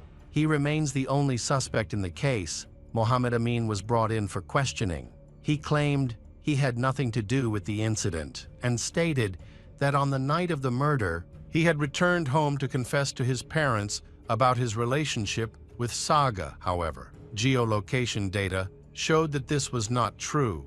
Mohammed Amin had, in fact, gone to his girlfriend's apartment when told that he was the prime suspect in Saga's murder. Mohammed Amin became defensive. He insisted he was innocent and had an alibi, claiming that he was driving with a friend at the time of Saga's murder. However, the friend was on the phone with someone else and refused to testify, despite his alibi failing. Mohammed Amin maintained that he last saw Saga on the evening of April 27. Mohammed Amin stated that he had confessed their relationship to his parents. However, the police discovered that he had never spent a full night at her new apartment, as he was afraid his family would find out. Due to Mohammed Amin's suspicious behavior, the police decided to arrest him and keep him in custody while they continued their investigation. He was detained for several months. Eventually, the prosecution gathered strong evidence against him, claiming it was sufficient to ensure victory in court. The investigation even involved specially trained dogs, which helped identify some of the evidence. Mohammed Amin's lawyer argued that the dogs' findings should not be the main basis of the case, as they were not a reliable source of information. However, there was still much more evidence against him. DNA analysis and a review of the evidence took quite a while, but eventually confirmed the truth of the case. Mohammed Amin wrapped an electric cord around Saga's neck while she was sleeping on the sofa. He then dragged Saga to the floor and attempted to push her onto her stomach in an effort to force her to terminate the pregnancy. Despite her best efforts to protect her child, Saga sustained injuries to her hip. Mohammed Amin then attempted to strangle Saga, pressing the edge of the table against her throat. Exhausted and unable to lift the heavy object, Saga suffocated. When she died, the table was still pressed against her throat, leaving a deep dent after committing the crime. Mohammed Amin tried to make it look like a robbery by throwing some boxes around. The defense argued that Saga was the victim of real robbers who stole money and various household items. However, the prosecutor believed that Mohammed Amin's actions only added to his guilt. Several missing items were later discovered during a search of his home. He claimed that these items were either his or gifts from his girlfriend. A key piece of evidence against him was his DNA found under Saga's fingernails. In addition, a forensic expert determined that Saga had been abused before her death. Mohammed Amin claimed that the act was consensual and had occurred a few days before her death. However, the prosecution cast doubt on his testimony, highlighting inconsistencies and lies in his statements during interrogation. Police found multiple traces of his DNA in Saga's apartment, The investigation revealed some disturbing searches by Mohammed Amin. Notably, he searched whether kicking a mother in the stomach could harm her unborn child. The prosecutor's office believes that instead of visiting his family, Mohammed Amin went to Saga's apartment. He never intended to tell his family about her for fear of their reaction, but Saga pressured him with her demands. In response, he killed her.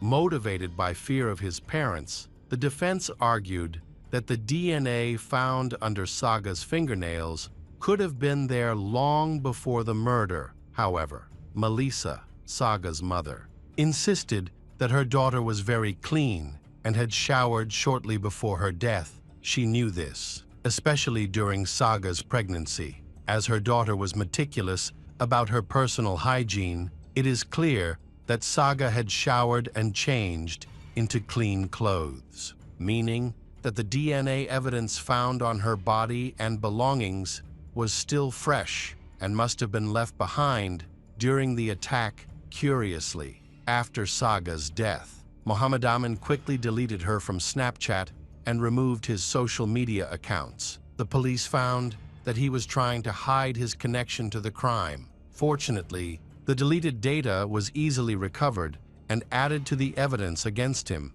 Although there was no direct evidence, Mohammed Amin's behavior clearly showed that he was indifferent to his girlfriend, Saga. During the investigation, it was noted that he was a short distance from her apartment while continuing to communicate with her from afar. He neither approached nor left, as if he were waiting for something. It is possible that during this time, he was trying to muster the courage to attack or wanted to ensure that Saga was asleep. At 2 a.m., Mohammed Amin's cell phone signal went off. He then turned on his phone to try to contact his friend, but his call was ignored. An active call signal from him was detected in the same residential area where Saga lived. This evidence helped the police uncover another lie by Mohammed Amin. He claimed that during this time, he was at home with his parents. However, Mohammed Amin's cell phone only became active at 2:16 a.m., which matched the forensic expert's conclusion about the time of death of Saga and her child. Mohammed Amin's story kept changing. At one point, he fabricated a story about a gang of robbers. He claimed to have hidden a bag of money in Saga's home, but he never explained where he obtained the large sum. According to Mohammed Amin, the robbers broke into Saga's home to steal the cash. Saga tried to stop the robbers, which ultimately led to her murder. The prosecutor's office rejected this idea. As there were no signs of forced entry at the crime scene, it was clear that Saga had either let the killer into her home willingly or that he had a key to her apartment. Mohammed Amin had a motive for the crime.